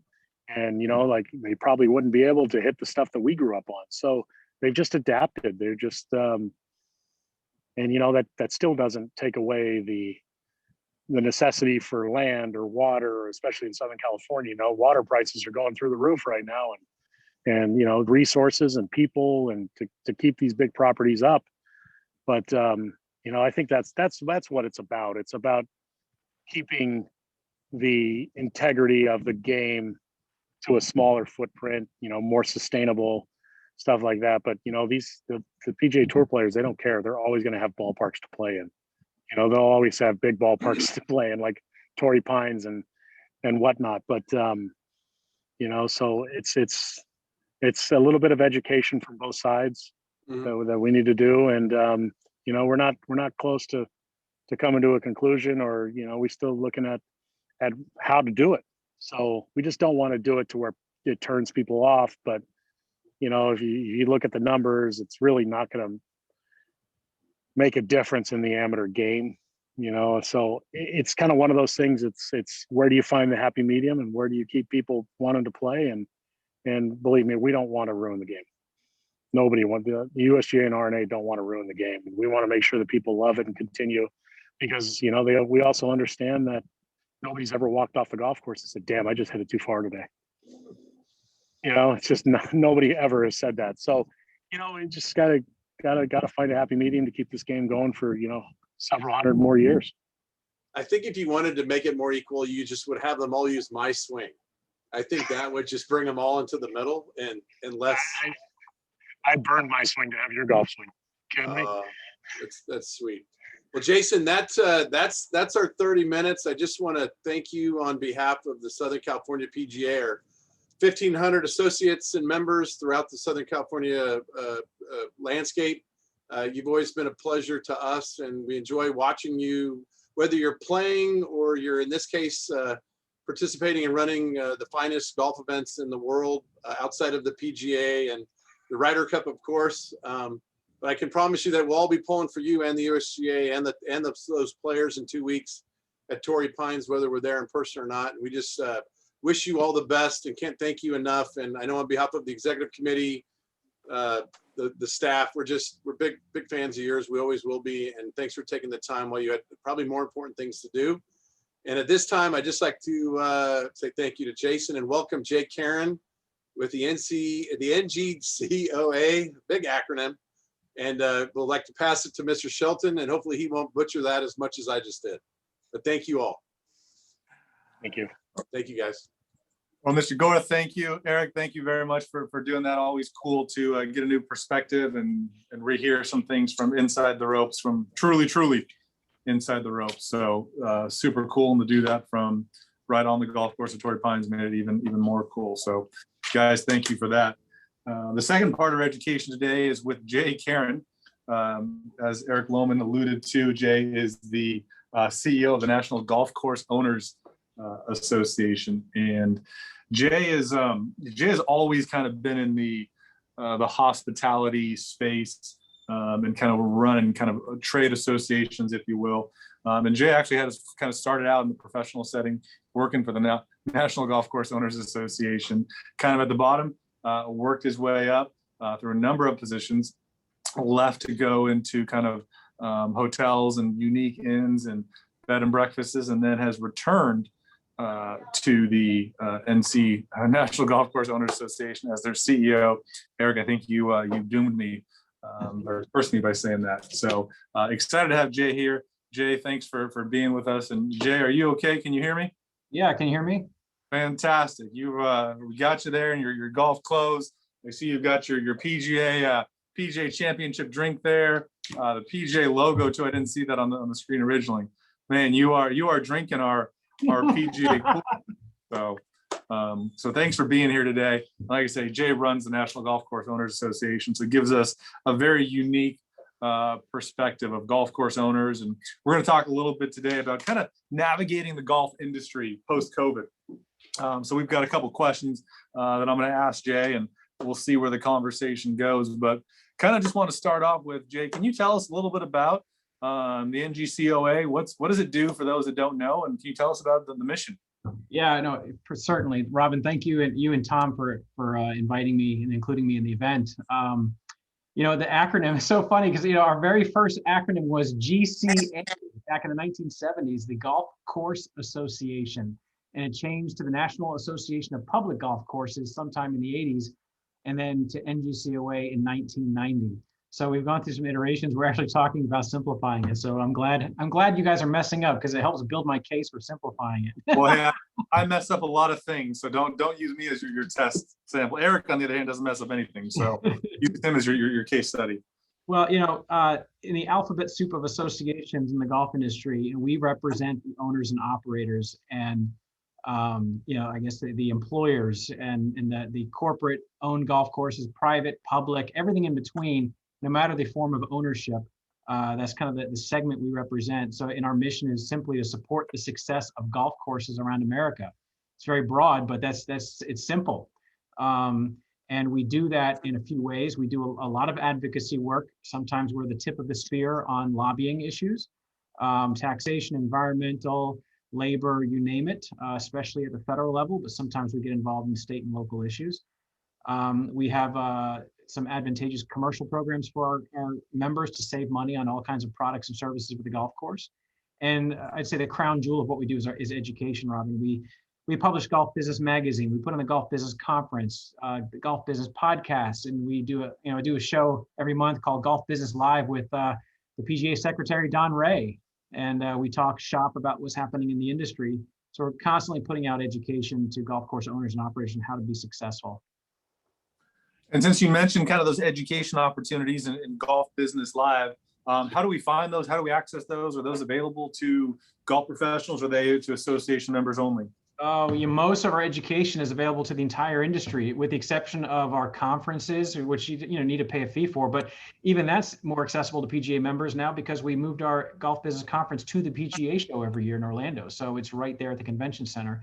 But go to ngcoa.org and you can sign up, get on our mailing list. Especially look for the sign up for Golf Business Weekly.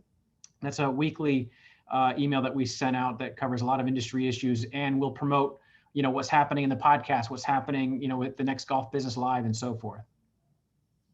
Well, cool. Thanks for sharing that information with all of us to, go to NGCOA Golf Business Weekly to check it out. But talking about that, hey, you're the guy that we're talking to today about, navigating the golf industry post-COVID.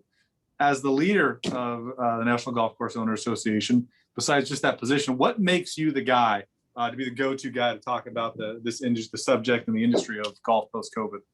What makes me the guy? Well, when we look at the golf industry, I like to look at it as kind of I look at it as a galaxy, right? We've got Planet Hollywood, I call Golf Hollywood, which is, the tour and media and all that whole game, the celebrity of all that.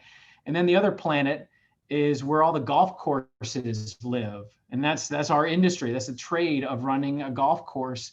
And in the $84 billion golf economy, the enormous share of that happens at the golf course or because of the golf course, the economic impact of our industry. And so while, the tour and these things get a lot of the limelight, the major economic engine is the golf course itself and the ecosystem around the golf course. I get to sit at the intersection of that golf business and what's impacting it because of who I represent, the members, And so, relating that to COVID, when COVID was first hitting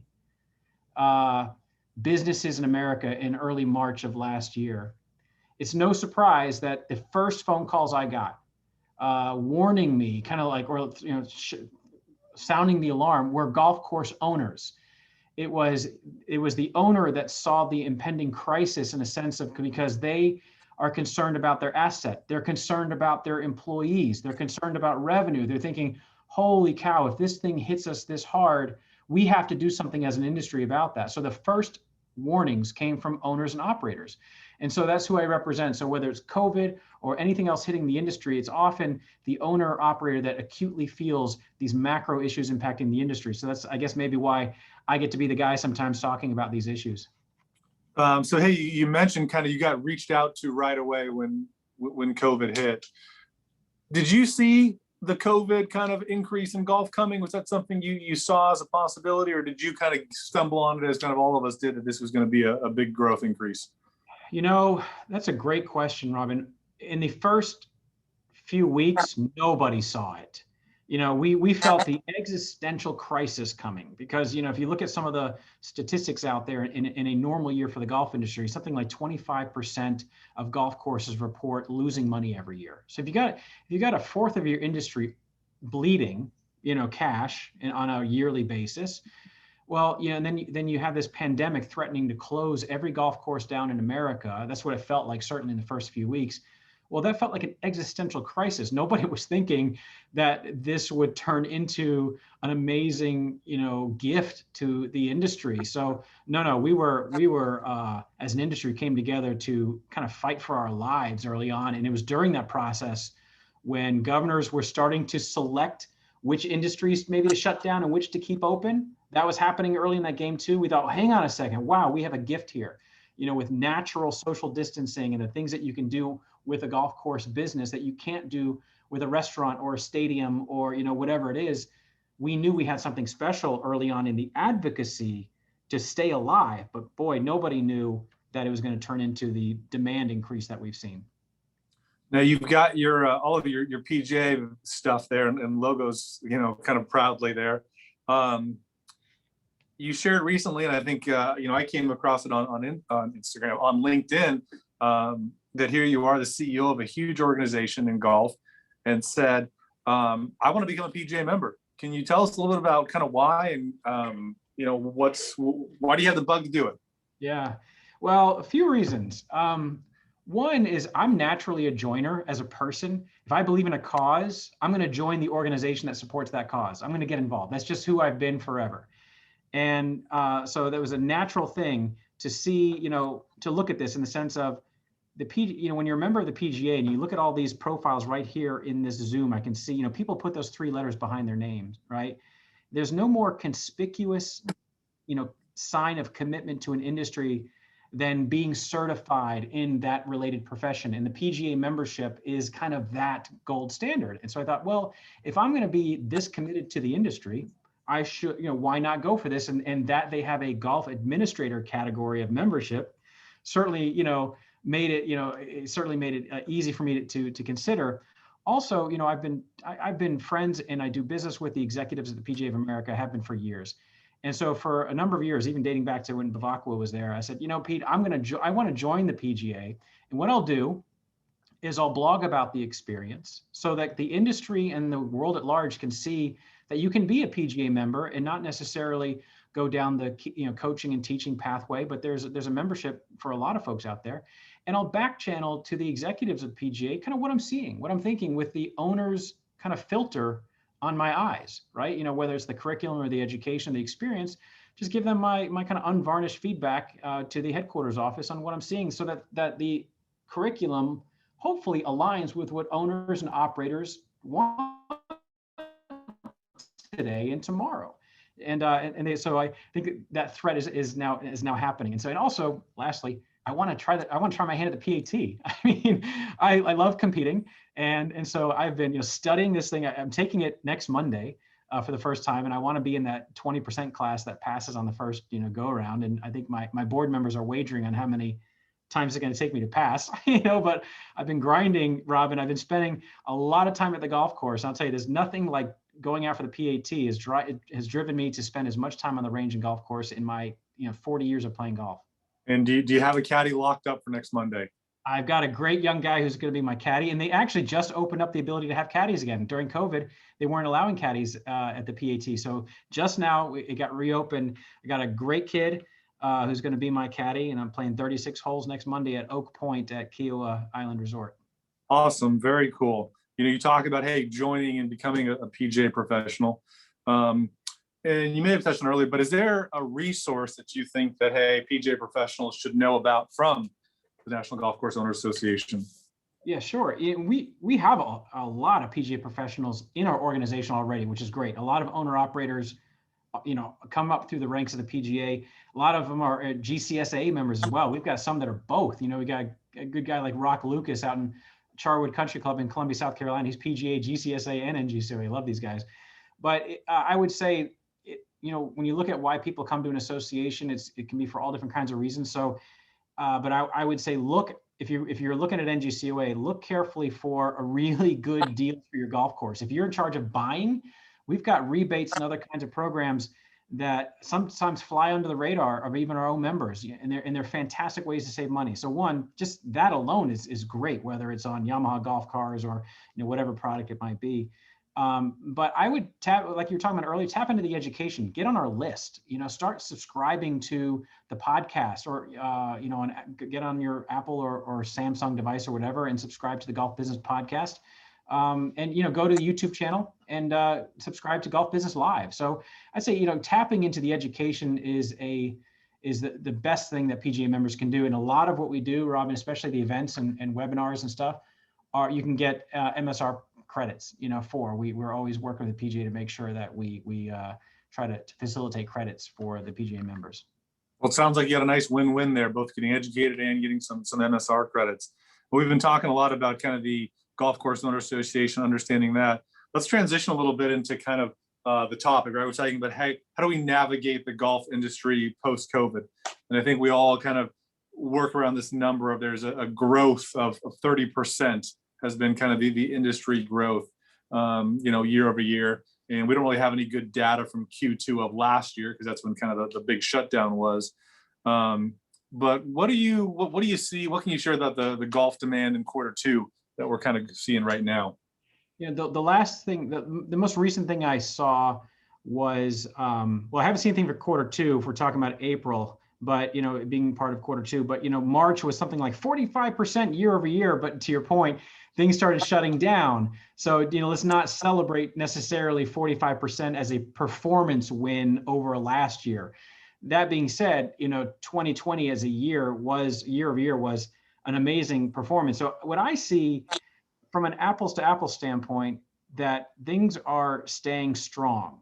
The demand that I'm seeing, whether it's through the NGF stuff or Golf Data Tech or anecdotally, all the golf course owners that I talk to, demand is staying strong. There is some fear that when everything truly opens back up fully, that we'll lose some of that bump. And that's possible, certainly, and maybe even likely that we'll see, that rise start to plateau a little bit. But I'm telling you what, after 20 years of precipitous decline, even single digit growth year over year is something to celebrate for our industry.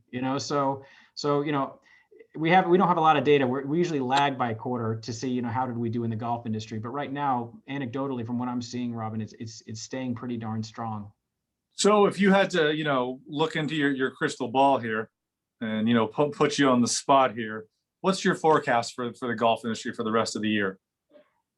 I rarely, and I try avoiding forecasting, Well, I'll stick it to you to make sure you give us something that we can hold you to. I'll give you something.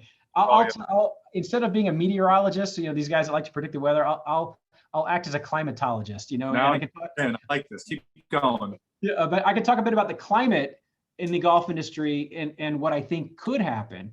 I think the climate is quite favorable to have another excellent year. Even with things opening back up, golf, things are opening back up, especially here in the Southeast. I mean, it's almost like, I think Jason said, COVID, did it ever happen? I mean, everything's open in the Southeast in many ways. And the golf courses are still killing it, even when things are opening. And so if that's any indicator of when these other things, movie theaters are back open fully and these other things, what have you, the activity in golf, I think, is going to stay strong this year. We may not see 30% year over year, but I would, if I was a betting guy, I'd say it's going to be between 9 and 11% over even 2020, just because we're sustaining the rounds, but also look at the revenue.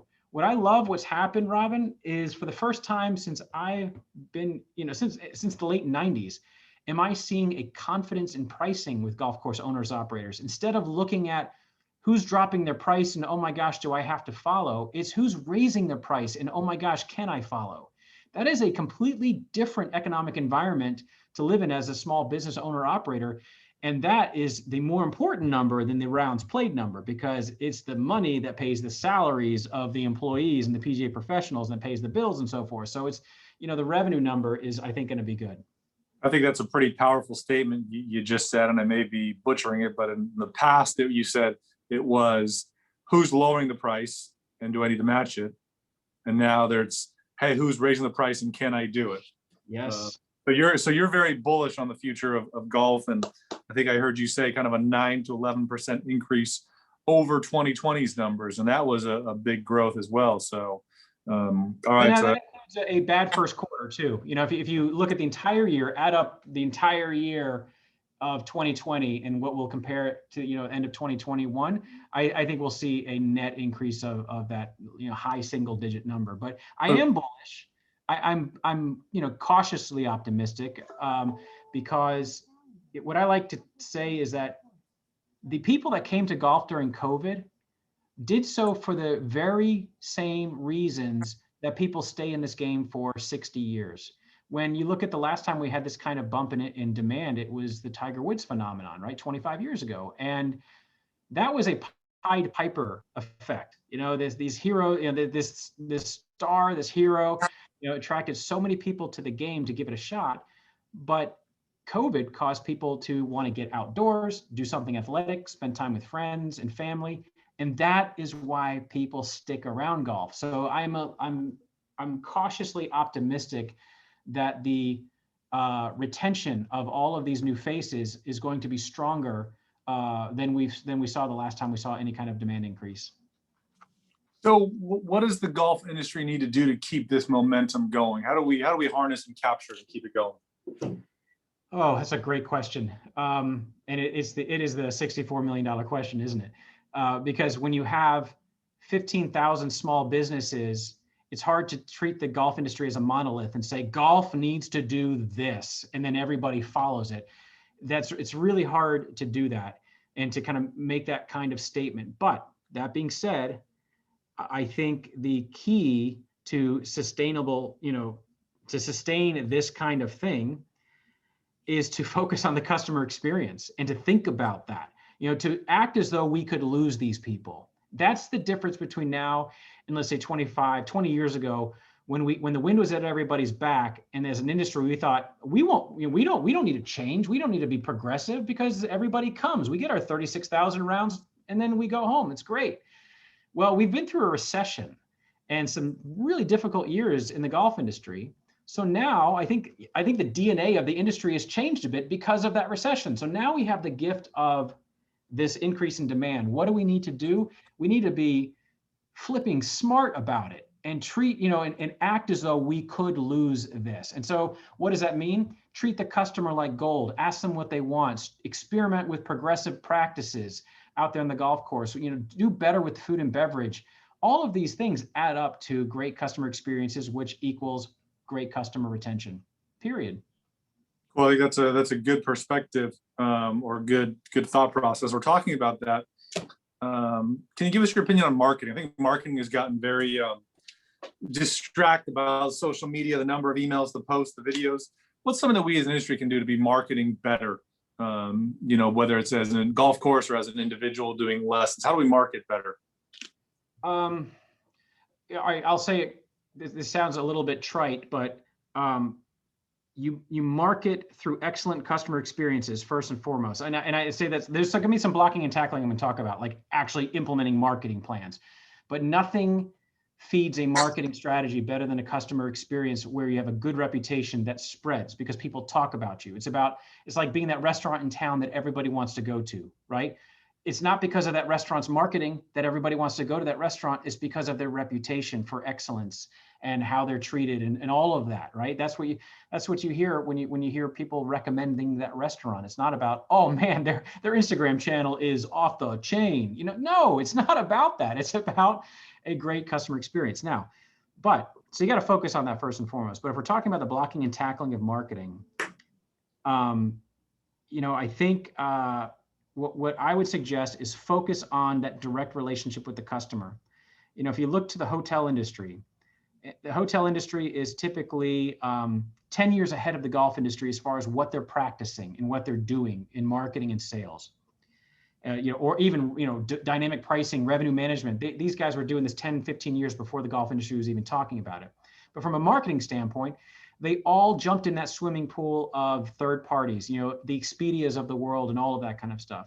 The golf industry did too 10 years later. But what do we see the hospitality industry doing the last 5 years? Focusing almost exclusively their marketing on direct relationship with their customers. Book direct. Go to Marriott.com to get your best price and your best deal or whatever it might be. It's because they learned that they abdicated too much power and control to people who said they're going to help you market your business.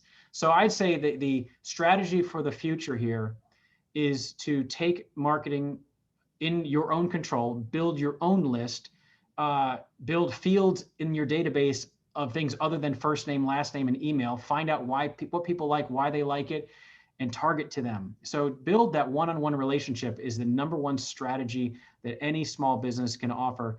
And don't succumb to the larger third parties that say we're going to help you with your marketing, and they end up actually competing against you.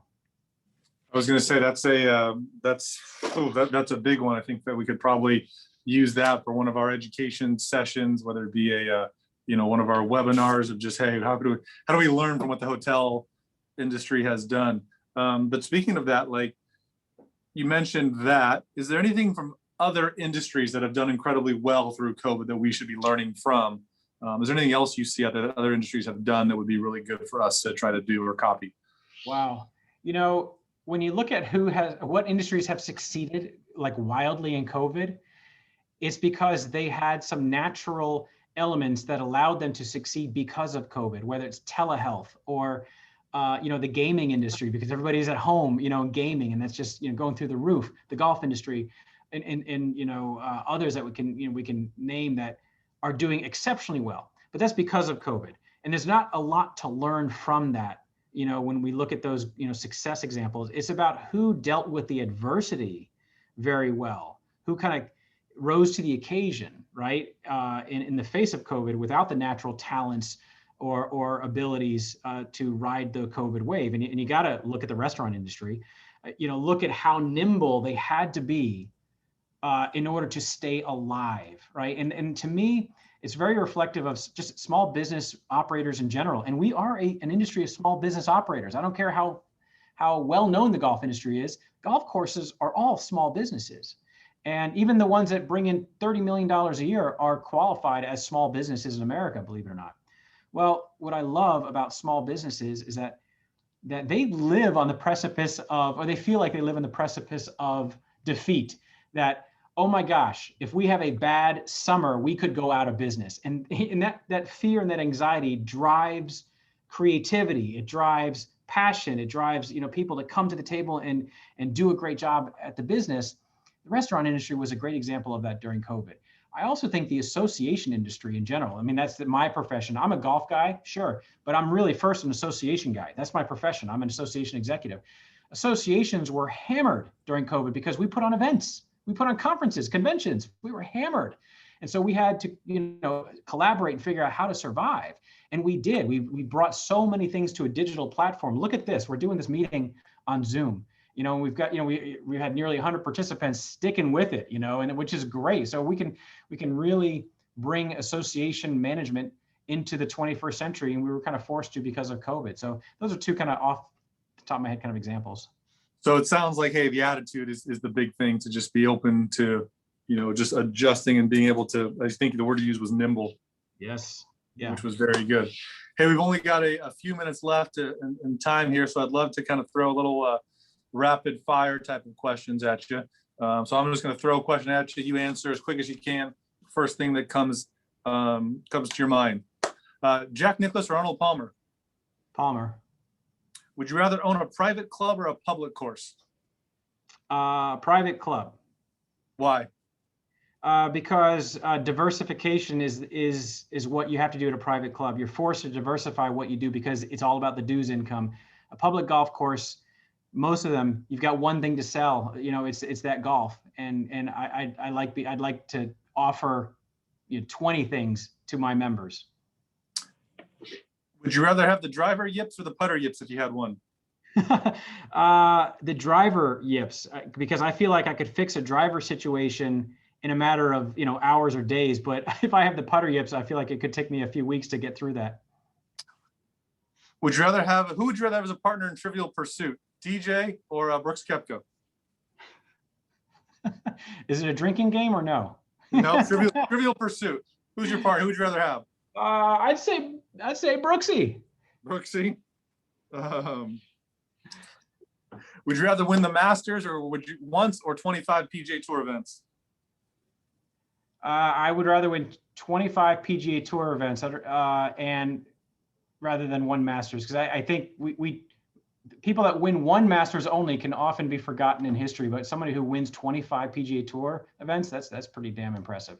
Good perspective. Pebble Beach or Cypress Point? Well, take me to Cypress, then I'll let you know.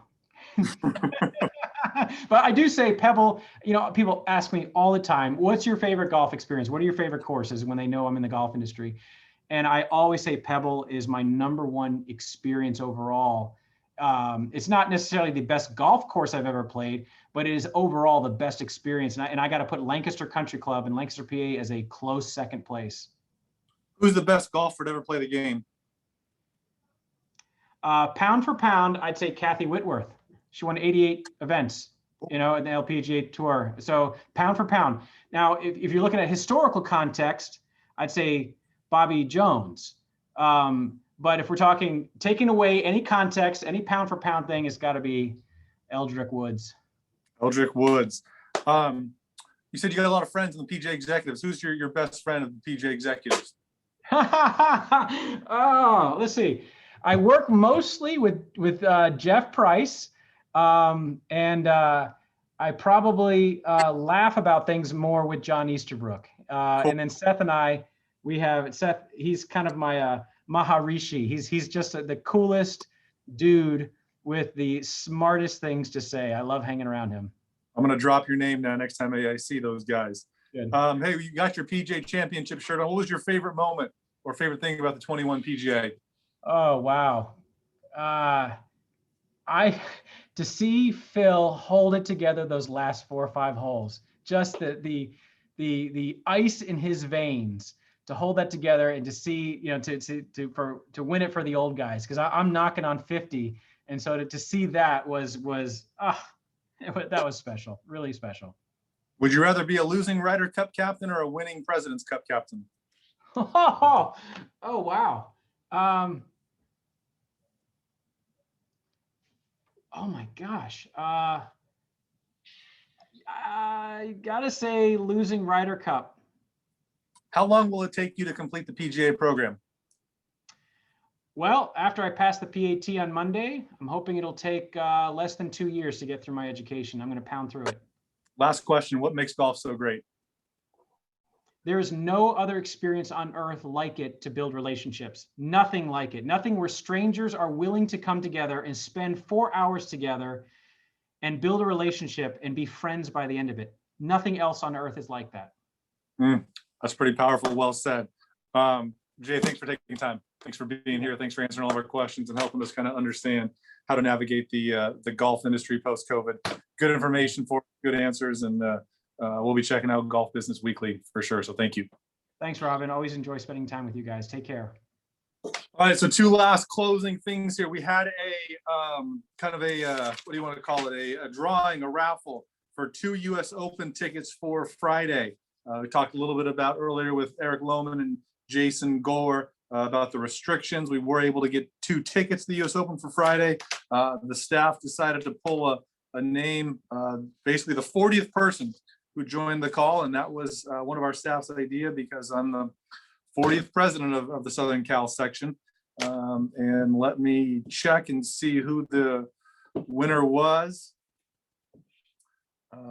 Ryan Sidlowski of Desert Willow. So you will be having 2 tickets to the U.S. Open. So maybe there's some karma that goes with hosting a tournament and doing that. So you were the 40th member to register for the meeting. The section office will follow up with you.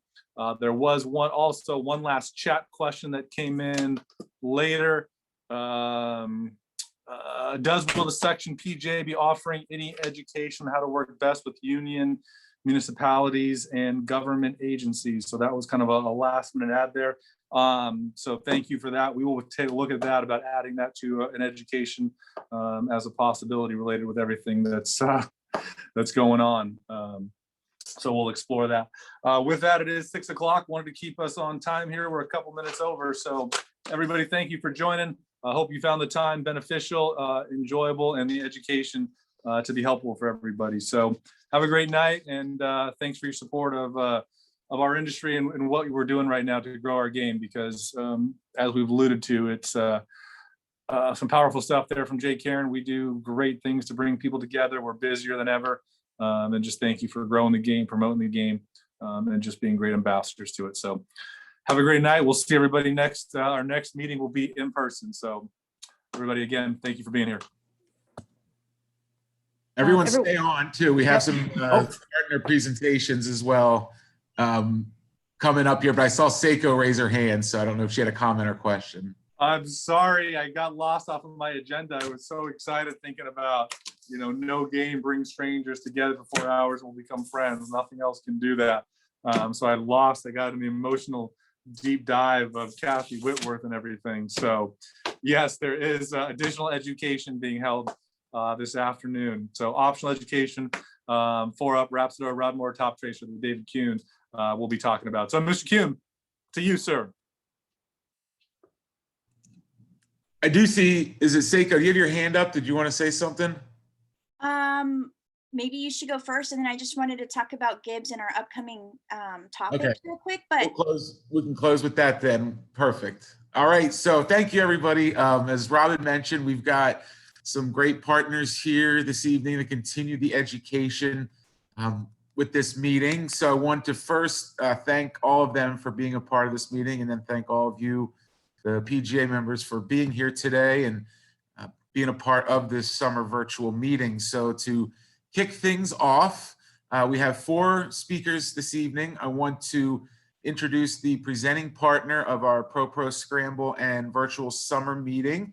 It is ClubCar, and here to speak is their sales manager of the Direct Western region, Buck Morrow. Buck, the floor is yours.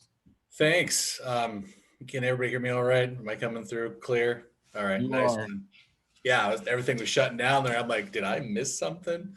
So I want to thank everybody for hanging out a little longer. That was a great close, but we're not quite done yet. But first off, for those that don't know me, I'm Buck Morrow. I'm the regional sales manager for our West direct business, and Southern California and the support that this section and all of its members have given our company is just a great supporter of ours. And we thank you so much for everything you do with ClubCar. So thanks for that. I'm just going to give you a quick update on ClubCar and some things that you probably already know. The first thing is golf is hot and it doesn't seem to want to slow down. And we heard Jay talk a ton about that just now. And I agree with a lot of the things he was saying. The way that affects our business and businesses like us is all the assets that you folks use every single day are getting used harder and faster than ever before. And, therefore, we're doing a lot to talk to customers like you early and often about how to predict when you're going to need replacements and new assets swapped out faster because of play and just demand being what they are. So that's what my team and myself do every single day. And you're probably hearing and talking to those folks daily. If not, you should be hearing from them soon. Second bullet here, Platinum Equity recently bought ClubCar. I think that's a super exciting thing to announce. Platinum Equity is a small group of very wealthy people that invest in really rising star companies.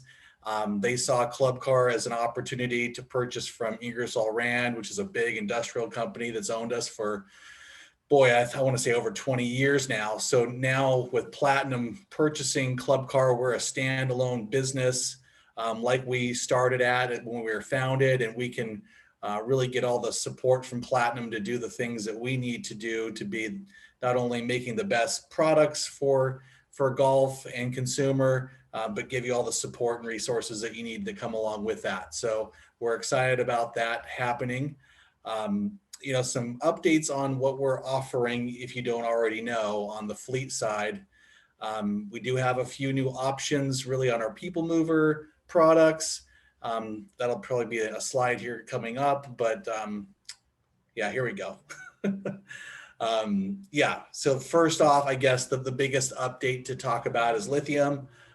We're one of the leaders in this powertrain, and our latest product, our Gen 2 lithium product, is the longest range, longest lasting product in the business. So if you haven't driven that product or test driven it, please reach out and our team will bring it by to show you folks. It's definitely a differentiator in the market. You want to move to the next screen for me? Yeah, on the light duty utility, this is really what ClubCar has been known for over the years. This is our Carryall 502. It really hankers back to our old Turf 1 and 2 products. It's been out for a couple of years, and I think superintendents, grounds people, and people that are like enjoy this product, and it's been very popular. And it's built and designed with superintendents in mind. So it's lower to the ground, more room, all those things that they're looking for on the property. And go to the next one, please. This is the first product I was mentioning. So this is like our newest item.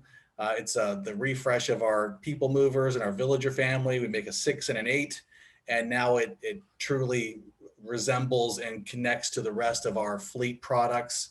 So that just hit the market and is available now. We're really proud of its look and attitude. That's our new Villager 6 and 8. Move on to the next. Oh, we're already done. I guess the last product that I didn't call out there at the beginning that showed up is our Tempo Walk. It's our autonomous caddy product, and it's super fun. If you haven't used it, please try it. Basically, the unit acts as a walking extension of your golf fleet. And we're selling those actively out in the market, and they're doing quite well here in Southern California with a lot of clubs adopting it. So I guess with that, that's really a quick flash of what's new with ClubCar, including the acquisition. And again, to follow up the front of the call, thank you so much. We truly value and treasure our relationship here with the PGA, and we're looking forward to seeing you folks out on the course. So thank you very much. All right. Well, thank you very much, Buck. We appreciate that. And next, we want to bring in one of our newest partners to the section. I'm sure you've seen the product before watching golf on television, but we have Top Tracer here. And to present is their regional sales director, Sean Hansen. Sean, are you there? I'm here. Go. We can hear you. Floor is yours. I think you just need to start the video. There we go. Thank you, Dave. Well, thank you for the introduction, Dave, and certainly a pleasure being here, and look forward to just sharing some updates as far as Top Tracer range is concerned, and certainly looking forward to partnering with the SCPGA. I think moving on to the next slide, I think if one looks at what one is accustomed to seeing is the TV broadcast is something that everybody knows. It's something that everybody has seen. Tournament range is something that we do at every single major event, and obviously that through COVID has been somewhat diminished. And then just looking at the different product that we have in the covered bays and the grass tee. Next. I'll just call out next each time. I think in terms of lead in the clubhouse, I think one understands the partnerships that we have and the foundation of what has become an unbelievable product. And quite honestly, I think certainly a game changer in terms of how we've watched golf historically. And now one has that ability when going out onto the range and being able to experience the product there. And with the backing of some fairly influential partners in the golf space. Next. Once again, continuing on that vein is just looking at the leaders that we have in the range space and looking at the partners and kind of the product placement that we've seen in some influential markets, but also obviously calling out some of our bigger partners as well. Next. So going on to the product, one has, two products available to you. One is mobile and one is monitor. It looks like the R has gone missing there. So from that perspective, the product is relatively simple. As you can see on the visual on the right-hand side, you have a camera that looks like a security camera, and it's a camera-based technology. So the monitor product is you have 21-inch screens and obviously actively engage, and pretty much along the lines of a Topgolf kind of experience. So it goes along the lines of entertainment, but certainly a differentiator from that perspective. And then the mobile product, which is driven around your mobile app, which can either be your mobile phone or some kind of an iPad. And that allows you to then download data onto your phone, and that data then is stored. So the range experience then becomes not so much an experience of just going out and pounding balls. It becomes an experience of actually playing shots out on the driving range. Further to that, I mean, there are many ways in which one can monetize these activities and generate revenue around it. And, we've seen facilities that have actually gone out and purpose-built facilities for this product, which I think, to Jay's point earlier on, how do we grow the game and how do we keep people involved in the game? And I think certainly this is a great opportunity to differentiate yourself across all platforms and across all categories. Next slide. So just looking at the product very, very briefly, I mean, you have the monitor product, which is all under one roof. And honestly, that's no longer all under one roof because we now have a weatherproof, all-weather monitor, which you can now house outside, so you don't need to build any structures. So from a construction perspective, there's none of that. Next slide, please. These are the games that you find on the monitor version. So My Practice, Virtual Golf, Warm Up, Closest to Pin, and then the other games mentioned below as well. And then moving on to the next slide. Then the grass tee technology, which in most instances for the avid golfer, this product is very much skills-based. So the games that you have are skills-based, but it's very much a data-driven practice session. So being able to provide you with data, that data then stores to your mobile device, and you can access that information at any time. And then, as I mentioned, the games are all skill-based games as well. Moving on, these are the games that you currently have. And one of the really cool features is you have TV mode. So you have the ability to video your own swing. So that certainly has applications in terms of being able to share with a coach virtually, and certainly in this world that we've lived in. It also gives you the ability to share it on social media, which I think is a favorite. So, that's really cool. And then obviously where we find most people seem to spend their time is in the My Practice, which is probably 42% of the time is actually spent in that mode. So everybody's very much looking at their data, wanting to find their data, and just wanting to figure out how they hit their shots. So certainly helps in terms of improving your game. Moving on. So this is just giving you an idea of what it looks like in that video mode. And this you'll store to your camera roll on your phone. So quite a cool feature to have and to be able to experience. Then obviously, as I mentioned earlier on, I mean, with entertainment and golf, I think access to data is key and important. And this just gives you some of the instant shot data, but also allows you to store it. So the basis of the app is that you go down Google phone or, Google Apps or iPhone, and you're able to then download the app, and that will give you a personalized account, and you will then be able to use that at any top tracer facility around the country, which I think certainly helps in terms of being able to increase and build that data that that everybody so keenly looks for and wants. Moving on. So this is just kind of gives you an idea, because obviously, as I mentioned to you, revenue obviously is a key factor, and I think it's pretty important. And just one of the factors I wanted to call out here is that 90% of range operators saw a minimum of a 25% increase in revenue after install. That's obviously assuming that you monetize your range, but there are numerous other ways in which obviously to uplift. I think the important things are you're seeing new customers, you're seeing current customers coming more often, increased spend per visit. You're seeing a change demographic of more women, more children, and certainly more families are engaging in, and with Top Tracer at this point in time. Next. So, just in terms of the appeal and impact, it's looking at what is important and, what is Top Tracer range. I think one is it's very relevant at the moment in terms of being able to grow that space and differentiate yourself. It's very unique at this point in time. It's exciting, it's believable, it's very useful, and certainly it's a lot of fun.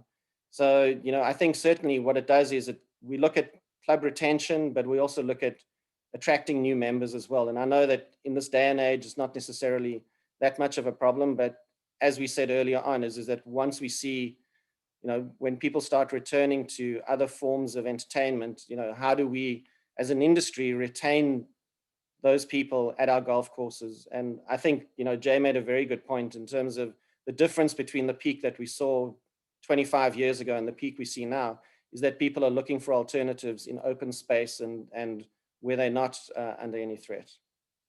Next. So this just continues more along the vein of what you previously read, and I'm not going to belabor the point as I'm mindful of everybody's time and understanding you've spent some time on a call. So let's move on to the next video. I think this is just some of the success stories we have seen across standalone ranges, public courses, resort destinations, and private clubs. And quite honestly, every differentiated course and every segment has a different experience with the product. So in a standalone range, you've seen a 275% increase year on year in revenue. And then on the flip side, you've seen the private club that has seen, a new member demographic, people who stay longer. So I think it's important at the end of the day that, we can model according to what your demographic is, according to, what your club type is, and according to the needs and assessments. And it's very much a partnership. Going on to the next slide. So obviously the question then becomes is how do I manage this and how can I manage this? So from a Top Tracer range management system, you're able to manage leaderboards. So you can create competitions, you can create events. They're great for member guests or members. So there's that important element to it. You can manage bays, there's performance analysis. And then in the instance where you don't want people hitting, golf balls into neighborhoods. There's an over the net shot alarm as well. Next. So as I mentioned early on, it's very much a partnership at the end of the day. The lease it's a 5-year lease period, and we invest in you. So from project inception, there's a team that works with you in terms of the install. There's a dedicated account management resource, which will then, everything that is TopTracer range will be managed by them on a day-to-day basis. There's obviously 24/7 tech support. There's marketing support, which allows you to use our elements. And then obviously there's product development as well. So the product is constantly evolving. It's constantly changing. And that is all included in what that lease fee looks like. So, I mean, the idea is at the end of the day is we want more guests playing more golf more often, I guess is the way to put it. It's about more time on property, and it's giving people a reason to actually stay. So next slide. So I guess, when one looks at this as an option of, where do you want to go with it? It's like the questions that one needs to consider is do you want to recruit new members? Do you want to retain your members? Are you looking for a differentiated or a younger demographic? Do you want to grow your lesson programs? What are your goals? What is your vision in terms of what you want to create? And then you have other ancillary revenue streams as well that you can tap into in terms of F&B and retail as well. So, we'd welcome the opportunity of connecting. We look forward to this partnership. I'd like to thank you, Dave, for setting this up and allowing us the time. And I'd like to thank all the SCPGA members for their time this evening. Thank you. All right. Thank you very much, Sean. And you'll be seeing Sean and TopTracer out at some events later this year. So looking forward to that. Next up, we have a gentleman that if you played in yesterday's Pro Scramble, you got a chance to meet him out on our 5th hole. But we have for 4UP, we have their account executive, Ed Baker. Ed, are you there? I'm here. Can you hear me? I can. The floor is all yours, Ed. Thanks, Dave. Hey, everyone. Thanks for giving me a minute to just introduce you to 4UP. For those of you that aren't familiar with us, we're a software company, and we kind of specialize on the tee time, point of sale, food and beverage, membership, marketing, kind of a suite of products. I'd say what makes us kind of unique is we're really a modern mobile cloud-based system. We a lot of the old tech that I've been in the industry for 20 years, and a lot of the software that's been around a long time is old server-based stuff, and you guys wind up having to be the IT people and deal with PCI compliancy and data security and all this craziness. And with 4UP, we basically take on all that for you and just provide it as part of our service. We use Amazon Web Services as our infrastructure, and it's all redundant, it's easy, and you can access it from anywhere. And so there's definitely a lot of advantages with being on a modern mobile system. I think next slide. And next slide again. And I'd say the other thing, being mobile allows us to run on these iPads through the cloud, and it'll run on a LTE cellular connection. So you could take credit cards anywhere, whether it be at the bag drop, at the starter, beverage cart, and of course all the online stuff that we offer, which I'll kind of share a little bit with you. But having that mobility, it really just provides a lot of new options of how you can deliver services to your customers. Next slide, Dave. And with all of that, you are organically just kind of gathering information on your customers. You're finding out not only who they are, but collecting both cell phone and email, so you can both text or email and communicate to your customers. You're creating a bridge to be able to sell directly to your customers. And I thought Jay Karen did a good job talking about getting off of Expedia and some of the big aggregators and just opening that connection to make them your customer and have them book direct and have that direct relationship. if you had our system and over time, you're gonna gather, thousands of email and cell phone numbers, so you could, quickly do text messaging, and it's all real time. So if the weathermen predict rain and you've got a very beautiful playable day, you got an empty tee sheet, this is now an avenue where you could just text blast, to segments of your customer base and fill the tee sheet. I've got customers that say it's like printing money. They're literally sitting there watching the tee sheet kind of fill in. So, just having that information, and then there's a lot of advanced stuff. I could go on in another, personalized web demo for you and kind of show you what we can do to automate that. That's the big challenge a lot of operators have, is they don't have time to really get into the marketing and the digital stuff and social and all that stuff. And so that's a service that we offer as well. You can go to the next slide. So, it's funny, yesterday, a lot of the pros that were kind of coming around were on the private side, and a lot of folks didn't know of us at 4UP. We're actually owned by the same company as Club Essential.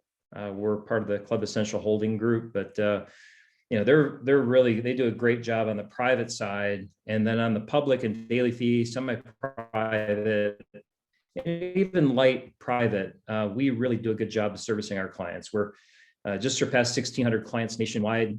Locally around you, obviously Tori is our prior, biggest client.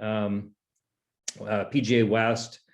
There's definitely a handful of real nice quality Southern California courses using 4UP, and then of course nationally, Bethpage, Disney, some of those types of clients are using 4UP. So from a multi-course perspective, I don't think there's really anything better than what we have to offer. We've been bringing on like City of San Antonio and Baltimore County, and just some really, really busy, high quality courses. And if you talk to any of them, I think they give huge accolades of our service. Next slide. Well, you can even see, like, here's a couple testimonials. I won't bore you with that. You can go to the next slide. This is a big one, I think, guys. For those of you that are on Golf Now, and I certainly don't want to beat up on Golf Now, but they've got some issues with, it's not a really equitable relationship with some of the barter. And a lot of course operators have reached out to us, and they actually want to stay on Golf Now for just the marketing, just to be on their portal and all that, but they really want our technology. Well, that has now evolved now, and now with the new program that the PGA of America is doing with PGA Tee Times, our system integrates directly with that. So we can provide all the software at the course side, and it's fully integrates with PGA Tee Times, and all the rates and all the information that you guys can control pushes out to that platform. So we can really give you guys a lot more power to really take control over that experience and the rate. Next slide. So, there's obviously everybody's familiar with these hot deals, the discounting, it can be really expensive for the golf courses that are familiar with this. 1 or 2 trade times a day don't sound like a lot until you start doing the math. And I mean, it could be hundreds of thousands of dollars. And then when you've got, 50% discounts, it makes your season pass holders and members really question why they're buying memberships. Next slide, Dave. So again, I mean, if you're looking to take back control of your tee sheet, create that online booking experience, that relationship with your customers, work with the PGA of America. I'm hoping with their partnership with CBS and some of the stuff that's all coming soon, I'm hoping that we'll really have a viable option for the public courses that could really help you. Next slide. So used to hitting the button myself. Next slide, Dave.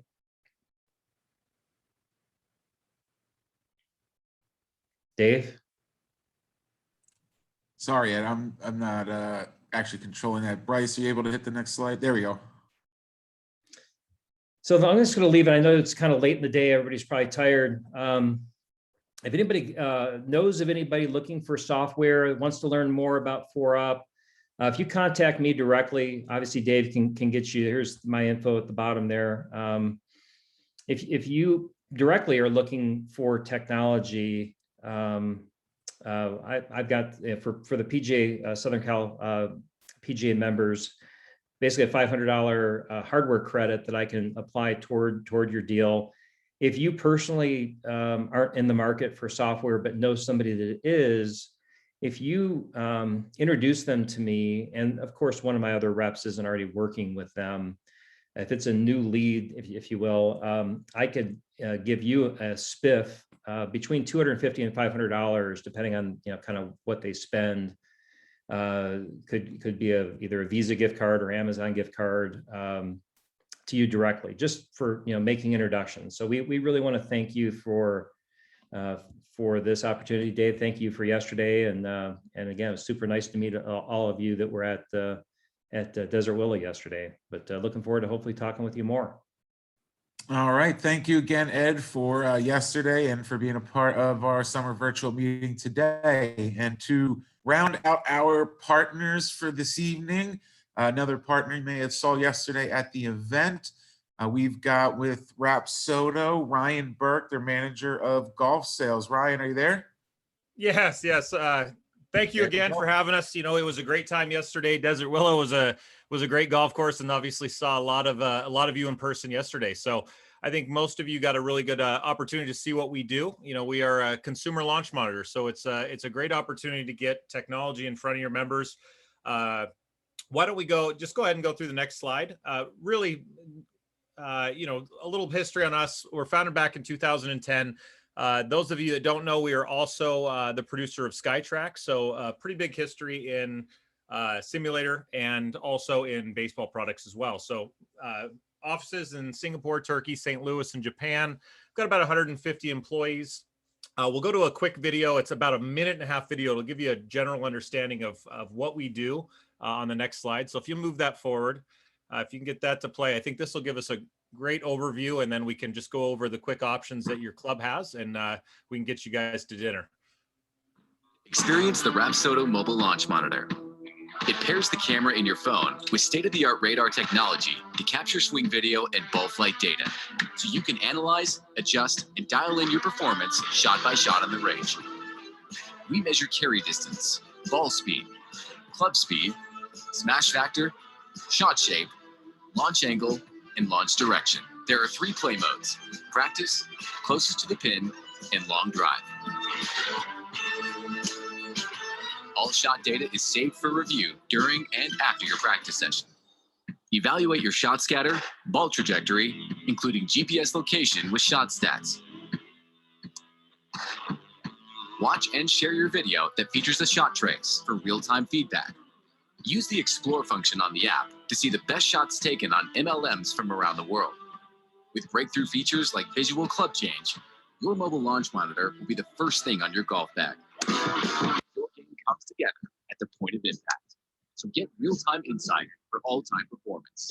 Rapsodo mobile launch monitor. Pro-level data, every player price.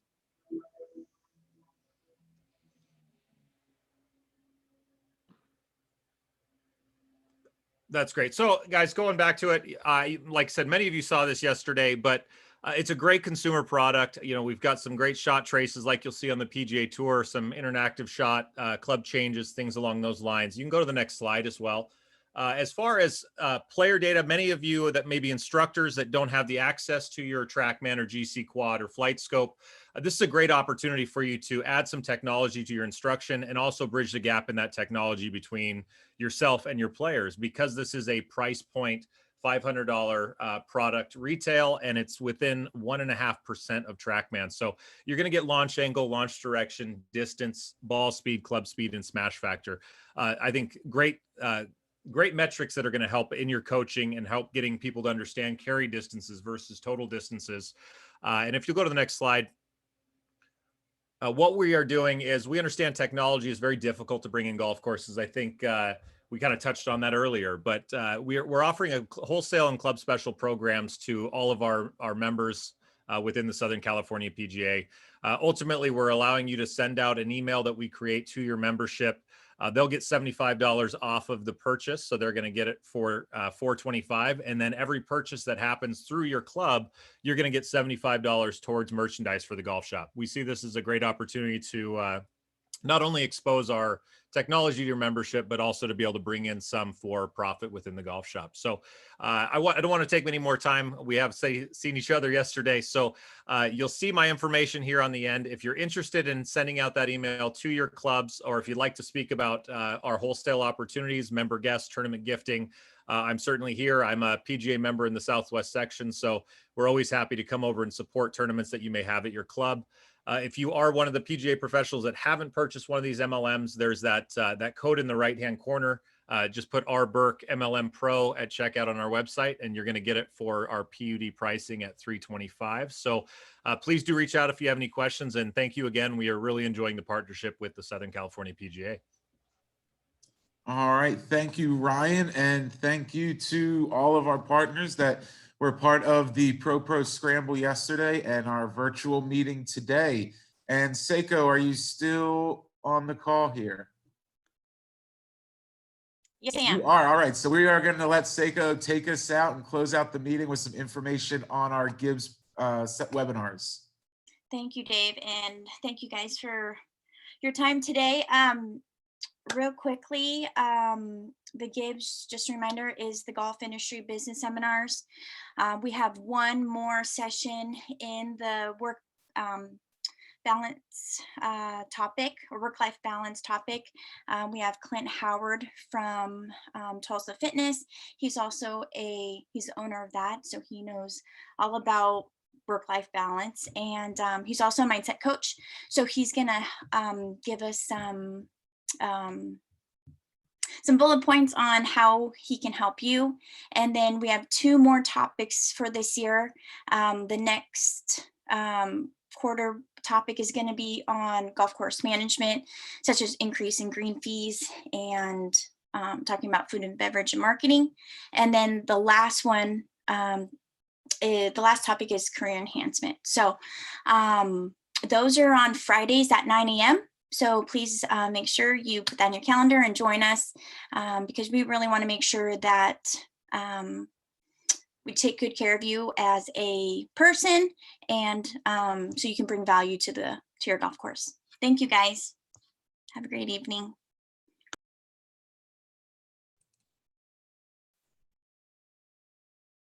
All right. Thank you, everybody. That concludes our meeting and education for this evening.